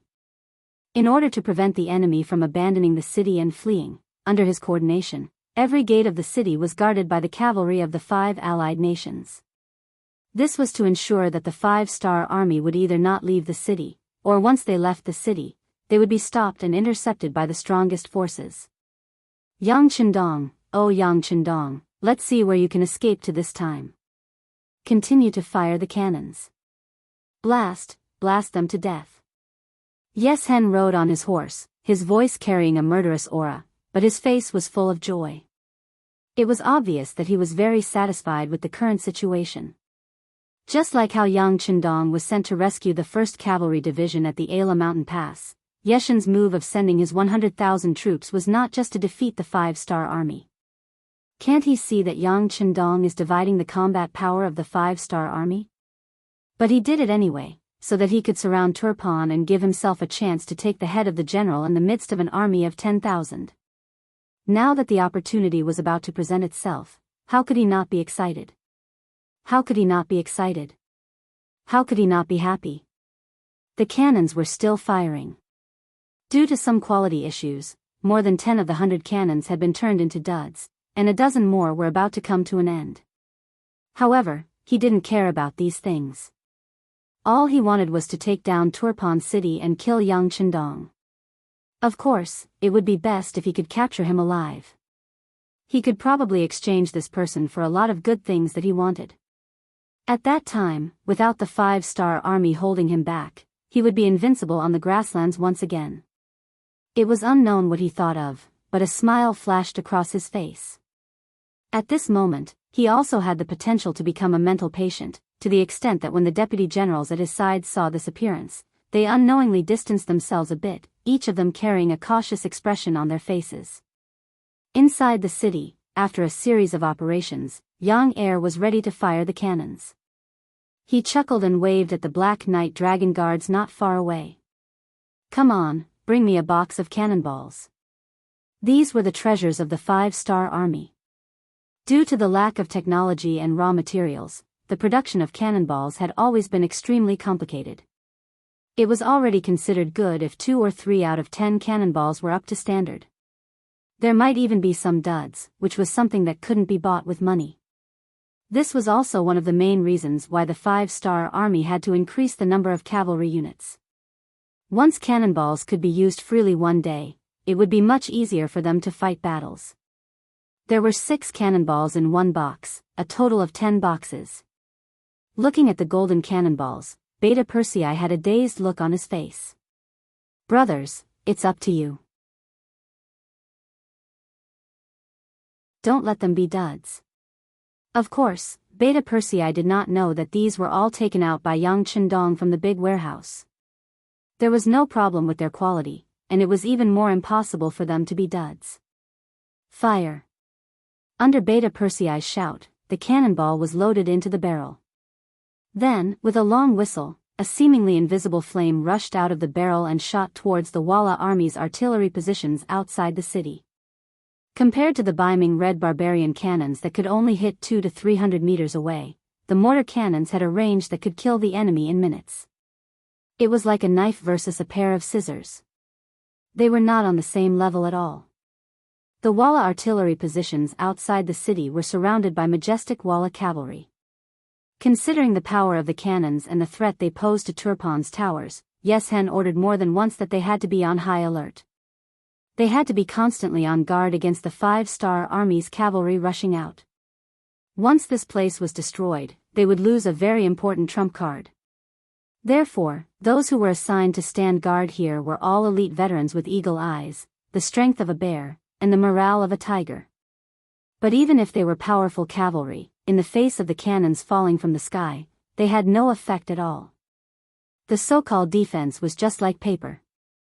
When the cannonball fell, they didn't even have time to react or dodge. Because no one thought that there would be cannons in Turpan, and they didn't even know how much more advanced they had. Whoosh, boom. The cannonball fell from the sky and accurately landed in the center of the red barbarian cannons. With a deafening sound, the cannons at the landing point were immediately sent flying into the air. When they fell to the ground, they had already become a pile of scrap metal. The explosion quickly formed a large pothole. The snow on the ground, the stones on the ground, and the soil on the ground were also lifted up, flying in all directions and exploding. Some of the Walla cavalry that were closer were also unlucky and fell to the ground. They were blown away by the shockwave. A rumbling sound echoed in his ears and woke up Yeshen, who was still dreaming. His hands trembled and he almost fell off his horse. After he finally calmed himself down, he asked anxiously, "What's going on? Did the cannons explode?" In the past, there were red barbarian cannons. Because of the quality of the cannons, they suddenly exploded and injured a few cavalry. So he instinctively thought in this direction. Leader, it wasn't an explosion. The cannons fired by the 5-star army landed in the center of the red barbarian cannons. We lost 6 cannons in an instant. A general in charge of the safety of the cannons ran in front of Yeshen with a bitter face. His duty was to protect the safety of the cannons, but he could only defend against the cannons on the ground. His main duty was to prevent the 5-star army cavalry from charging out of the city. He didn't expect to be able to defend against the cannonballs falling from the sky. That was definitely not the area they could defend against. Looking at the general's crying face, Yeshen asked in shock, "What? You said the 5-star army also has cannons? How is that possible?" Yeshen instinctively shouted this sentence. In his opinion, if the 5-star army really had cannons, they would have used them a long time ago. Why would they wait until now? But thinking about it, weren't firearms one of the most important reasons why the 5-star army was so strong? Since he could get his hands on 100 red barbarian cannons, how could the enemy not have them? In his heart, he hated Yang Qindong's calmness. Only now did he take out the cannons and use them. He really could keep his composure. But because of this, he was even more happy as he analyzed, looks like the 5-star army is really at their wits' end. They even used cannons. Looks like this is their last resort. This way, they won't have too many cannons. Find the location of the enemy's cannons and destroy them. When that time comes, let's see how they will fight against us. Yeshen believed that Turpan's defense had reached its most critical point. If not, they wouldn't have used their trump card, the cannons. Because of this, he concluded that the defense had reached its most critical point. Now, it was up to them to destroy the enemy's cannons and regain the initiative. That's right, the 5-star army only had 2 cannons. Compared to the number of cannons, it was a lot less. However, the quality of the cannons was much higher. They were small, accurate, powerful, and had a long range. How could Baiming's clumsy red barbarian cannons compare to them? The so-called cannon general listened to Yeshen's order and his face became even more bitter. He wanted to say that he didn't see the location of the 5-star army's cannons. He only heard the sound and his cannons were seriously damaged. He didn't even see the enemy's shadow at all. But he didn't dare to say these words because he found that Yeshen was already in a rage. If he dared to say this at this time, he was afraid that he would die before the cannons were destroyed. Yes, I will try my best. He didn't say anything, but he had to obey. The cannon general agreed and rushed towards the cannons again. At this time, in Turpan, the observation soldiers on the city gate tower had already passed on the news that 6 of the enemy's cannons were destroyed in one shot. It immediately caused a burst of exclamations and shouts of excitement from the crowd. Seeing how excited the people around him were, and how they were looking at him with envy and admiration, Ong Er's heart was filled with joy. Come, I'll show everyone the power of our cannons again. Whoosh, boom. Whoosh whoosh, boom boom boom. As if it was smooth sailing, golden cannonballs blasted out and landed on Yeshin's cannons. The cannons that couldn't find their opponents in time became fixed targets and were quickly hit one by one. One of the cannonballs unfortunately fell on the ammunition box next to the cannons and immediately caused a second explosion. The destruction caused in that instant destroyed the remaining beaming red barbarian cannons. Not only that, dozens of cavalrymen around were not much better. They were injured by iron shrapnel and fell off their horses one by one. The cannons became a sea of fire, and then became a ruin. Without the support of the cannons, the siege couldn't help but stagnate. More young men and women of Turpan rushed up the city gate tower again, using the advantage of the high ground to launch a strong counterattack. What's going on? He Qijen asked the others to command in his place, then came in front of Yeshen and asked aloud. There was no need for an answer. Just by looking at the sea of fire that was still burning, it was clear at a glance. Are the cannons of the 5-star army that powerful? Did anyone see where they came from? Will they still fire at us? In a short period of time, He Qijen asked 3 consecutive questions. The first question naturally didn't need to be answered. Facts spoke louder than words. The second question was basically answered. The cannons came from within the city. Just from this point alone, the attack range of the 5-star army's cannons couldn't be compared to the destroyed red barbarian cannons in their hands. As for the third question, no one could answer. Perhaps only Yang Qindong knew whether the 5-star army would fire or not.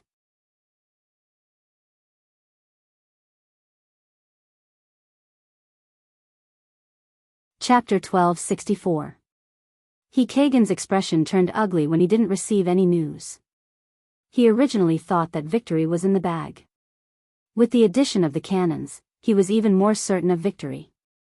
However, as the 5-star army started using cannons, the outcome became uncertain. Why don't we retreat first? This Turpan city is a tough nut to crack. Why don't we find a chance to fight them on the plains? After a short moment of silence, Kazakhstan's Kale tentatively expressed his opinion. He had already received information that an elite force of the 5-star army was approaching Turpan city. At the same time, the battle at the Ayla mountain pass that was previously agreed upon did not seem to be going well. This made him realize how strong the enemy was. No wonder they needed the 5-star army to fight. Of course, if Kale knew that the so-called battle was already in name only. Apart from the 100,000 Walla army that could still hold on, the other 3 armies had already been defeated, he probably wouldn't have asked this tentatively. Instead, he would have made this suggestion without hesitation. After all, they had worked so hard for so long. Moreover, after the bombardment of Turpan city, there were indeed some areas that were in danger of collapsing. It would be a pity to give up now. In the end, he Kagan, who had an extreme personality, or perhaps it was more accurate to say that he hated the 5-star army to the bone, made the final decision. Continue to attack. Attack for 3 more days. If it still doesn't work, then we can retreat. After working so hard for so long and seeing that success was at hand, he was unwilling to retreat now. Because of this, he thoroughly hated the citizens of Turpan.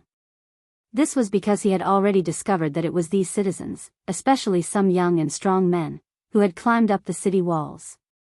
There were also some retired soldiers who helped to defend the city. This was why his attack was stopped and he couldn't succeed. This was the benefit of Yang Qindong using money to buy people. If it was said that in the beginning, they were working for the 5-star army for money, then now it was for themselves. These days, whether it was those who died in battle, those who were injured, or those who were still defending the city, they had saved up a large amount of silver. Even if it was just for this money, they had to defend Turpan City well and not let the 5 allied armies come in and snatch the fruits of their victory. At this moment, in Turpan City, a group of people were cheering loudly, all of them revealing radiant and sincere smiles.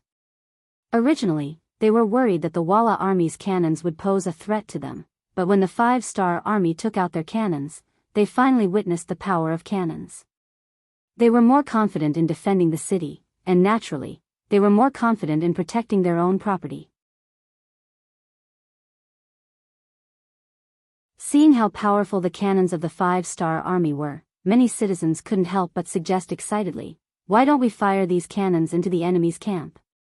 That way, we won't have to do anything and the city will be completely defended, right?" No. Hearing that someone was thinking about the cannons, Beta Persei immediately gave a decisive refusal. For him, these cannonballs were like the roots of his life. Although shooting them out now could cause chaos in the 5 countries' coalition forces and solve the crisis of the city being besieged, this was not the young master's intention. In his opinion, it should not be the right time. Since Yang Chendong didn't have this intention, how could Beta Persei make a decision on his own? Everything was still waiting for the order to be given. As the saying goes, good steel should be used on the blade. The cannons finally stopped firing. Yes Hen wanted to use the cannons because they were all blown up, so he couldn't use them anymore.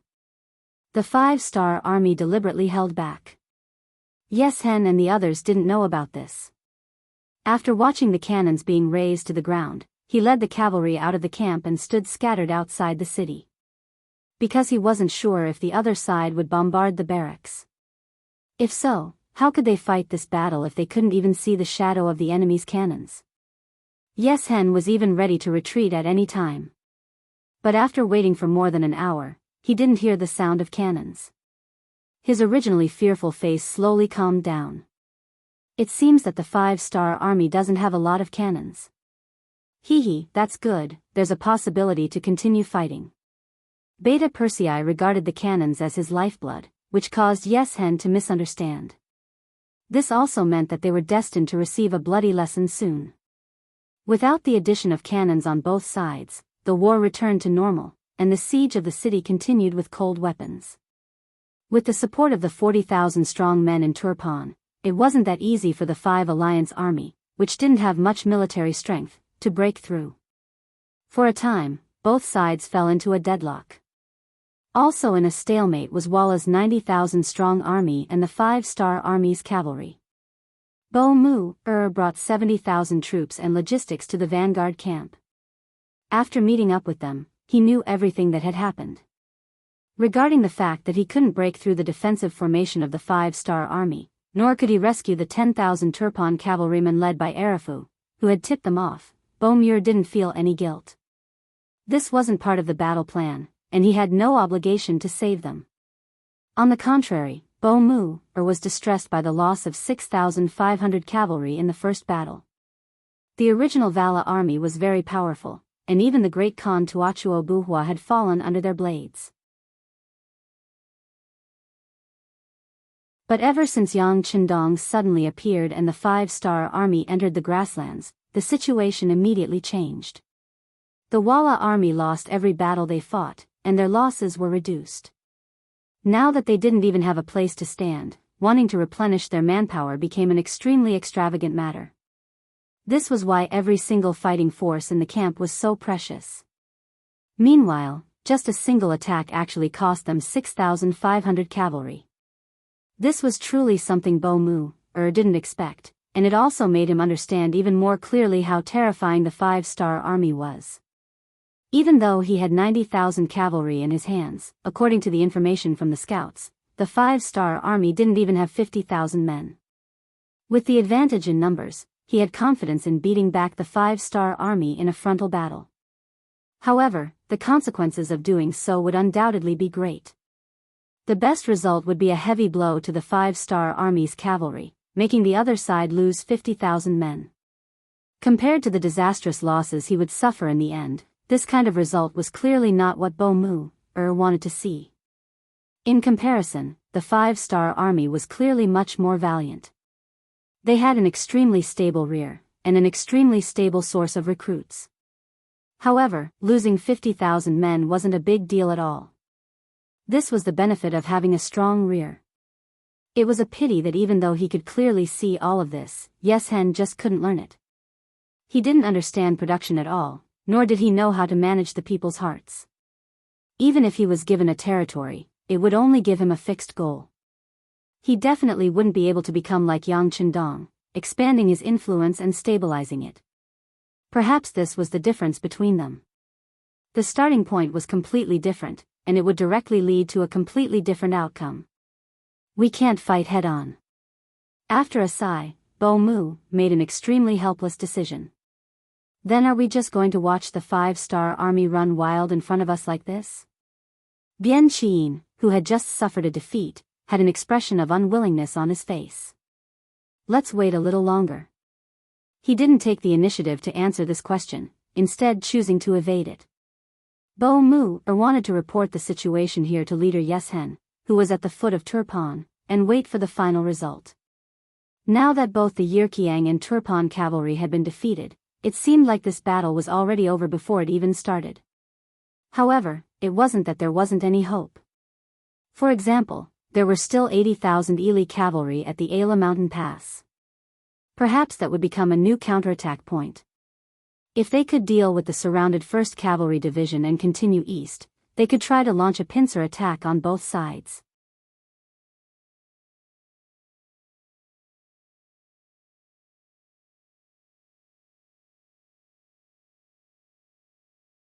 Chapter 1265. I don't care anymore. Increase the speed. Hurry up. Seeing that the snow showed no signs of stopping, it was only a little lighter than before. However, it was still snowing heavily. Su Kuda had no choice but to order the army to increase their speed. Perhaps this was because he rarely saw heavy snow in his living environment. He couldn't find a solution in such a harsh environment. When Sensei Naganabu, the commander of the 103rd Division, took the initiative to report the situation to him, he didn't even see him. Just another commander who came to dissuade me from marching carefully. With a military order in front of me, how can I be stingy with the horses? I don't want to see them all. In the past few days, more than one person had told him that marching in such heavy snow was a great burden on the soldiers and horses. Under such circumstances, even if they reached the designated location, they wouldn't be able to launch an attack. It was better to explain the situation to Bugnam of Gojoseon and then proceed to the destination while preserving their strength. It was because of this that Su Kuda didn't want to see his commander. Of course, this also had a lot to do with the prejudice in his heart. Sensei Naganabu was a citizen of the Japanese Empire. He didn't have a good impression of this race that repeatedly offended the Great Han Empire. Naturally, he wouldn't like to see them. But because of his actions, Sensei Naganabu, who came to give the suggestion, was rebuffed. Because of this, he couldn't come up with a good idea, which affected the speed of the army gathering. In the end, Walla's 100,000 cavalry managed to escape the disaster. Seeing that his commander was blocked, Sensei Naganabu could only helplessly return to his division. Living in the Japanese Empire, he was used to seeing heavy snow. Originally, he had his own method, for example, the progressive method. In other words, today, one division would be in charge of the road. This was of course very hard work, but it didn't matter. The next day, another division would be in charge of the road. By repeating this, 1 day of work and 3 days of rest would be created. This way, they could create a path for the army to walk on. Their speed would also increase a lot. Su Kuda didn't even want to see him, so what could he do? He wanted to use this method himself, but without a military order, his 103rd Division couldn't go past the 101st and 102nd Divisions to act as the vanguard. Otherwise, it would be a huge crime to move troops without orders. Sensei Naganabu shook his head helplessly and gave up. On the other hand, the new 5 armies that were marching towards Turpan from 8 Mile City were much faster. They were using the method that Sensei Naganabu had in mind. One army had 4 divisions, and they were advancing in a progressive manner. Although their speed was not fast enough due to the heavy snow, it was much faster than just having one division clear the way and giving each division time to rest. Commander Shi Wanshan was in the Wan All department all year round, and it often snowed there. Naturally, he already had a plan for how to travel in the snow.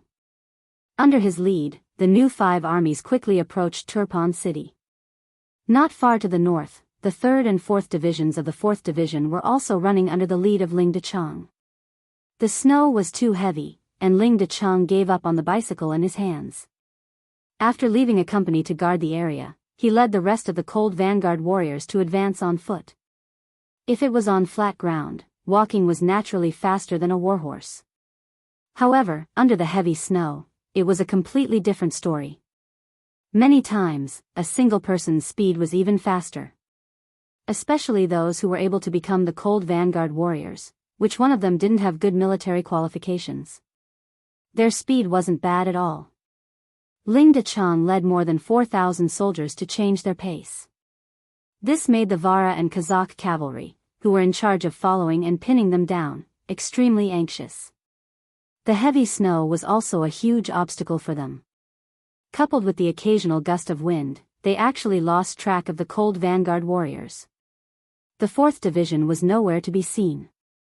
Because of this, Chao Lu and Gu Lijiang, who were leading the troops, were naturally extremely anxious.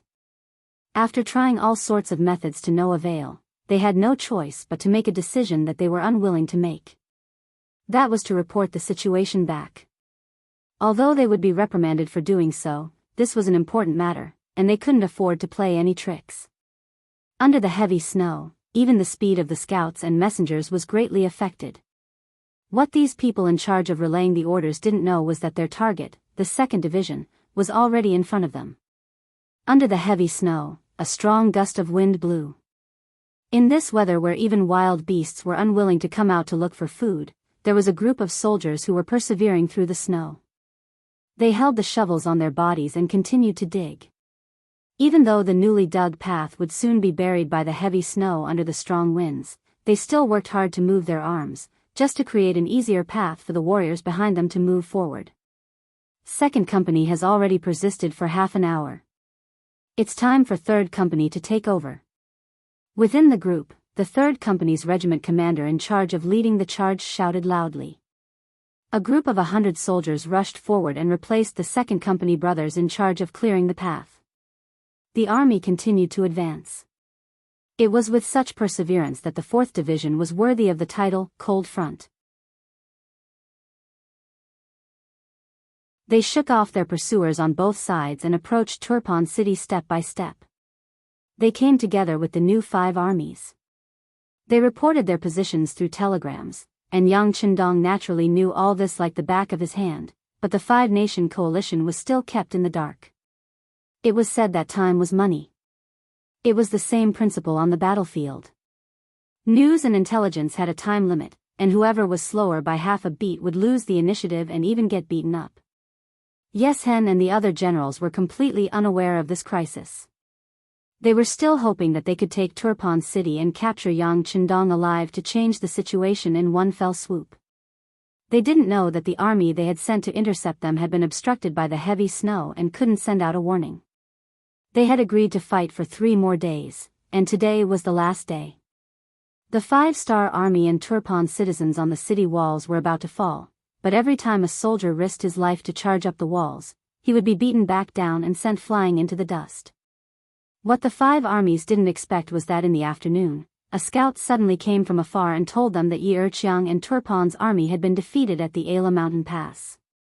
Although Ili hadn't sent back the news of the 80,000 soldiers' defeat, it was enough to shake the morale of the soldiers. They couldn't remain as calm as before. "We can't fight anymore." Yi Ligua and General Kagan, whose eyes were bloodshot, finally said helplessly after the sun had set.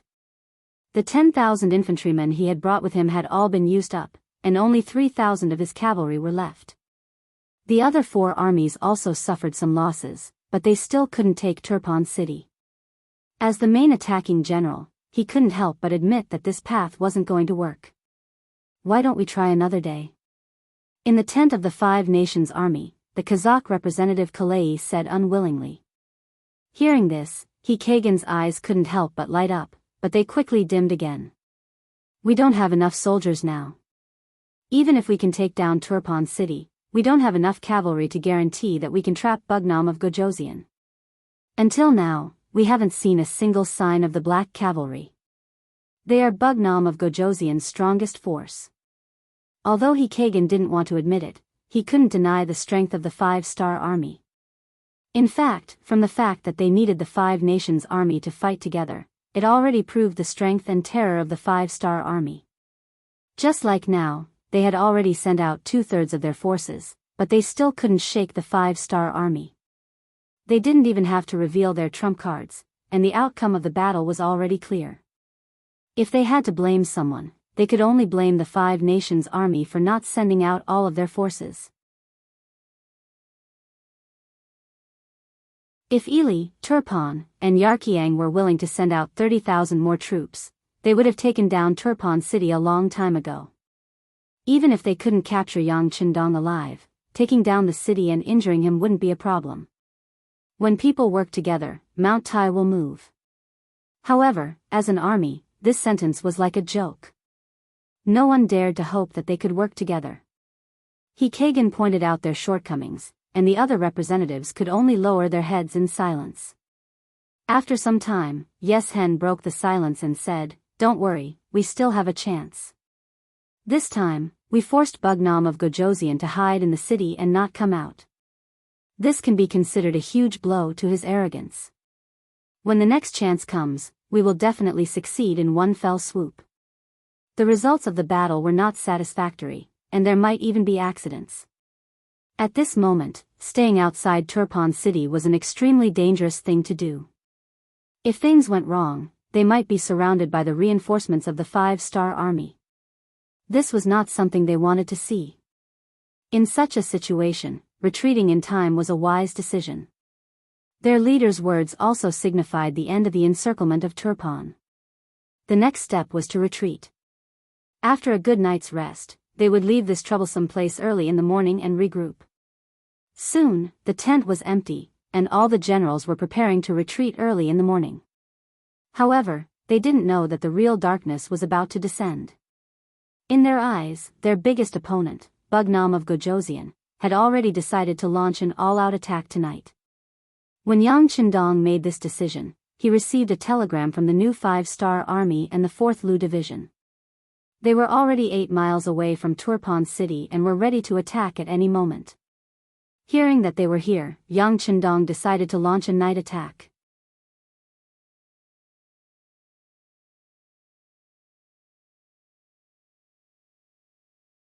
Chapter 1266. Launching a night attack in the heavy snow was not a wise move. However, Yang Qindong could not wait any longer. Once dawn broke and the scouts of the Five Nations Alliance discovered the new 5 armies or the 4th Army Division, the surprise of the battle would not be achieved and the effect of the attack would be greatly reduced.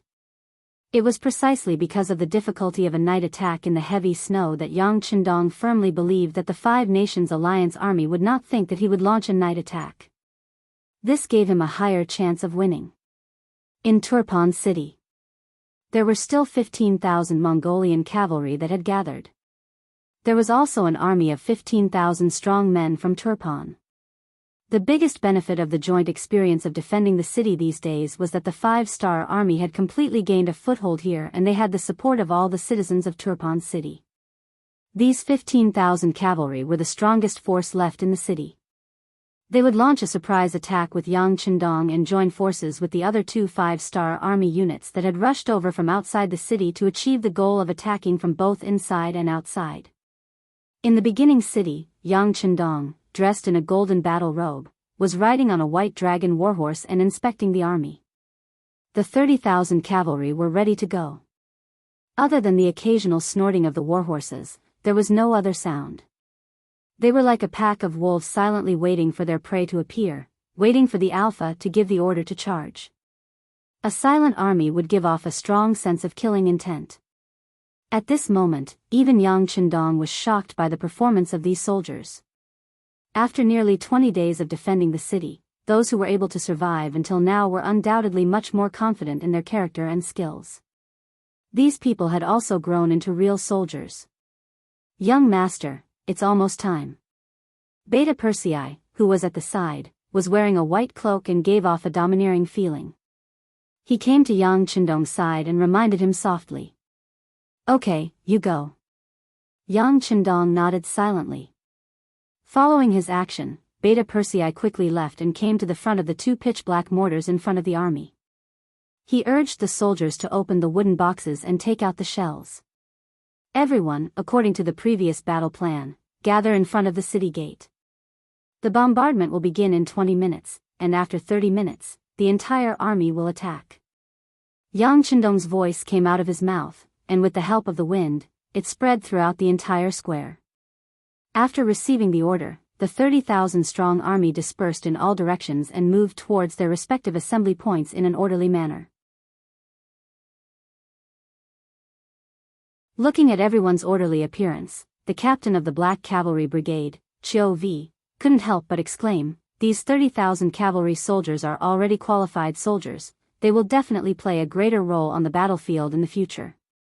Yang Chendong naturally heard this sentence, and a smug smile appeared on his face. Who would have thought that after more than 10 days of defending the city, he would have an additional cavalry of the Mongol alliance in his hands? He had already thought about it. When he returned, he would also integrate the cavalry of Turpan into the Mongol alliance. At that time, he would have another powerful force that he could use. The warhorses disappeared from the square one by one. Time passed by slowly. Finally, when the war watch's needle reached 20 minutes, Beta Persei shouted the horn to start the counterattack. Fire! Boom! Boom! Boom! The two 100mm mortars immediately let out a deep roar, and then a red light flashed in the silent night. Then there was a loud rumble that shook the earth, and the shells fell into the camp of the 5 countries that had already entered a state of rest. The sudden sound of the cannons instantly plunged several large tents into a sea of fire. Shouts, curses, reprimands, and cries for help could be heard incessantly. No one would have thought that killing intent would descend from the sky in the middle of the night. When the cannons fell one after another, there were still many soldiers of the 5 countries that didn't react. They were still staring at the sea of fire in front of them, as if they had fallen into a daze. The sound of the cannons was an order. 8 miles away from the camp, the new 5th Army and the 4th Army Division's 2 Cold Vanguard regiments immediately moved out, maintaining a constant speed as they approached Turpan. They already knew through the telegram that tonight would be a night of slaughter. "Quick, everyone get up, I'm afraid the weather is about to change." Yes Hen didn't sleep very deeply, and this had a lot to do with his many years of marching and fighting. At this time, his slightly aged face became very serious, and he had a very bad feeling. He Kagan, who had lost his nose, had already gotten up from the tent.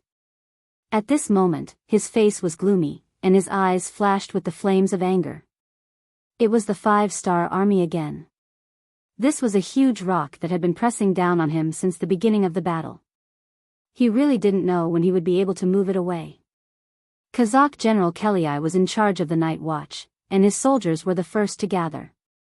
At this moment, he looked at Turpan with a very resolute gaze, and said to the generals beside him, "Gather the troops, if there's nothing wrong, immediately retreat." This was the decision of a wise man, knowing that it was impossible but still doing it. This kind of thing basically wouldn't happen to them.